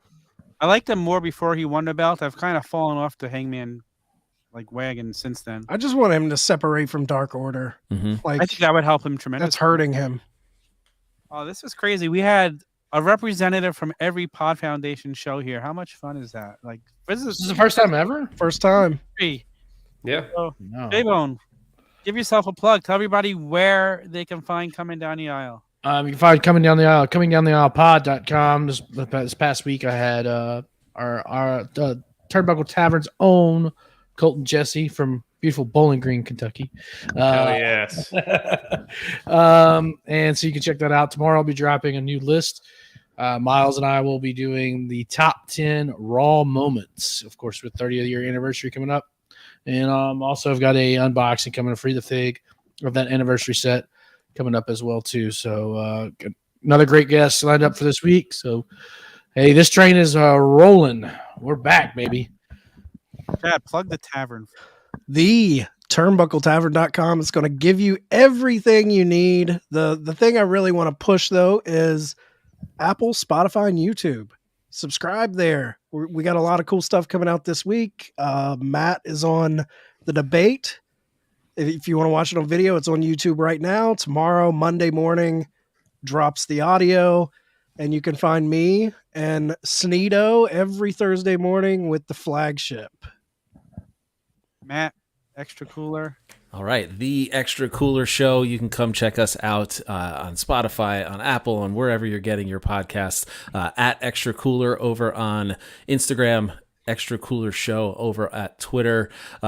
Man, we are sticking with that 30-year anniversary. We are going to review Raw episode number 1 this week. Nice. It's going to be a blast. Wait, Bobby Heenan Undertaker versus Damien Demento. Absolutely. Doink is an unsung hero in that very first episode. And Bobby Heenan, anything Bobby Heenan is gold. So, yeah, come get your wrestling nostalgia and come hang out with the Extra Cooler boys. Seth, last but certainly not least, plug the Chick Foley Show. So follow my lovely wife Sheena at Chick Foley, and then visit chickfoley.com to get access to all our links. We got links to Apple Podcasts, Spotify, the store at Spring, and you can also subscribe to our Patreon there. We're dropping tomorrow morning. We're actually dropping our report from going to SmackDown Live in Memphis on Friday night with Hawk. That was a blast having a hardcore AEW guy there. I'm explaining to him every single person coming through the curtain. Like this is who they are and why they're important. And guess what? He forgot every single person already. Oh yeah, definitely. But we had a good time dragging Hawk to a WWE show. And then later on this week, we're actually going to drop our 2023 wish list for pro wrestling, so that'll be fun. I want to let you guys know, me and Sheena are already sketching it out, but around WrestleMania season, we're going to do another round of having everybody on. So we'll catch Coming Down the Aisle, Tavern Boys, and Extra Cooler Show for another round coming on the Chick Foley Show like we did last year. It'll be a lot of fun. Wait, so does that mean I might actually get on? Yes, No. you can. Tom will make his Chick Foley show TV, or we might just make that a gimmick, man. We'll invite every single member of the Pod Foundation except for Tom, dude. He'll be like Bobby Heenan on that first episode of Raw, just stuck outside trying to get in. Dude. It's freaking hysterical. I love it. Matt Damon Love on it. Jimmy Kimmel never gets on. I love it. Real Start quick too. getting your So costumes ready, Tom. and make sure you're subscribing on on Apple and Spotify platforms, because you never know on all of our shows, because you never know an Apple podcast goes on the fritz and like you got it ready to go on Spotify, or Spotify's definitely vice versa. However, not to go down a podcasting like technical difficulty rabbit hole, but Spotify is definitely more reliable. Like there's been times where like we have an episode load up on Spotify and it's there for like 10 hours before it ever shows up on Apple, man. We had two Apple streams show up out of nowhere for a while, and I didn't understand it, but finally figured it out. I just want to switch to Spotify to get my top 10 list at the end of the year. If everybody would go to Spotify, that would be cool. And I say that as somebody who uses Apple Podcasts as my primary thing, but I feel like it would be a little bit more simple if we just screw democracy. Let's just all go all into one thing for our I podcast use and Apple make it simple. Podcasts and Apple Music, but I keep thinking of switching over. But I get my Apple Music subscription for free, so I'm like, why do I want to pay for Spotify? But I use Spotify. this was a shitload of fun, guys. Thank you all for taking time out of your night and joining us, guys. Again, if you're into wrestling and you're looking for a podcast, between all of our shows, there's something for you. Whether it's nostalgia, whether it's WWE, whether it's AEW, whatever it is, there's something there for you. So check out at Pod Foundation on Twitter and Instagram. All of the information is there for all of our shows. Thank you guys again. This was great. I don't even know if we have a We got an outro. video. We do have an outro. All right, guys. Until next week, love, peace, and pro wrestling.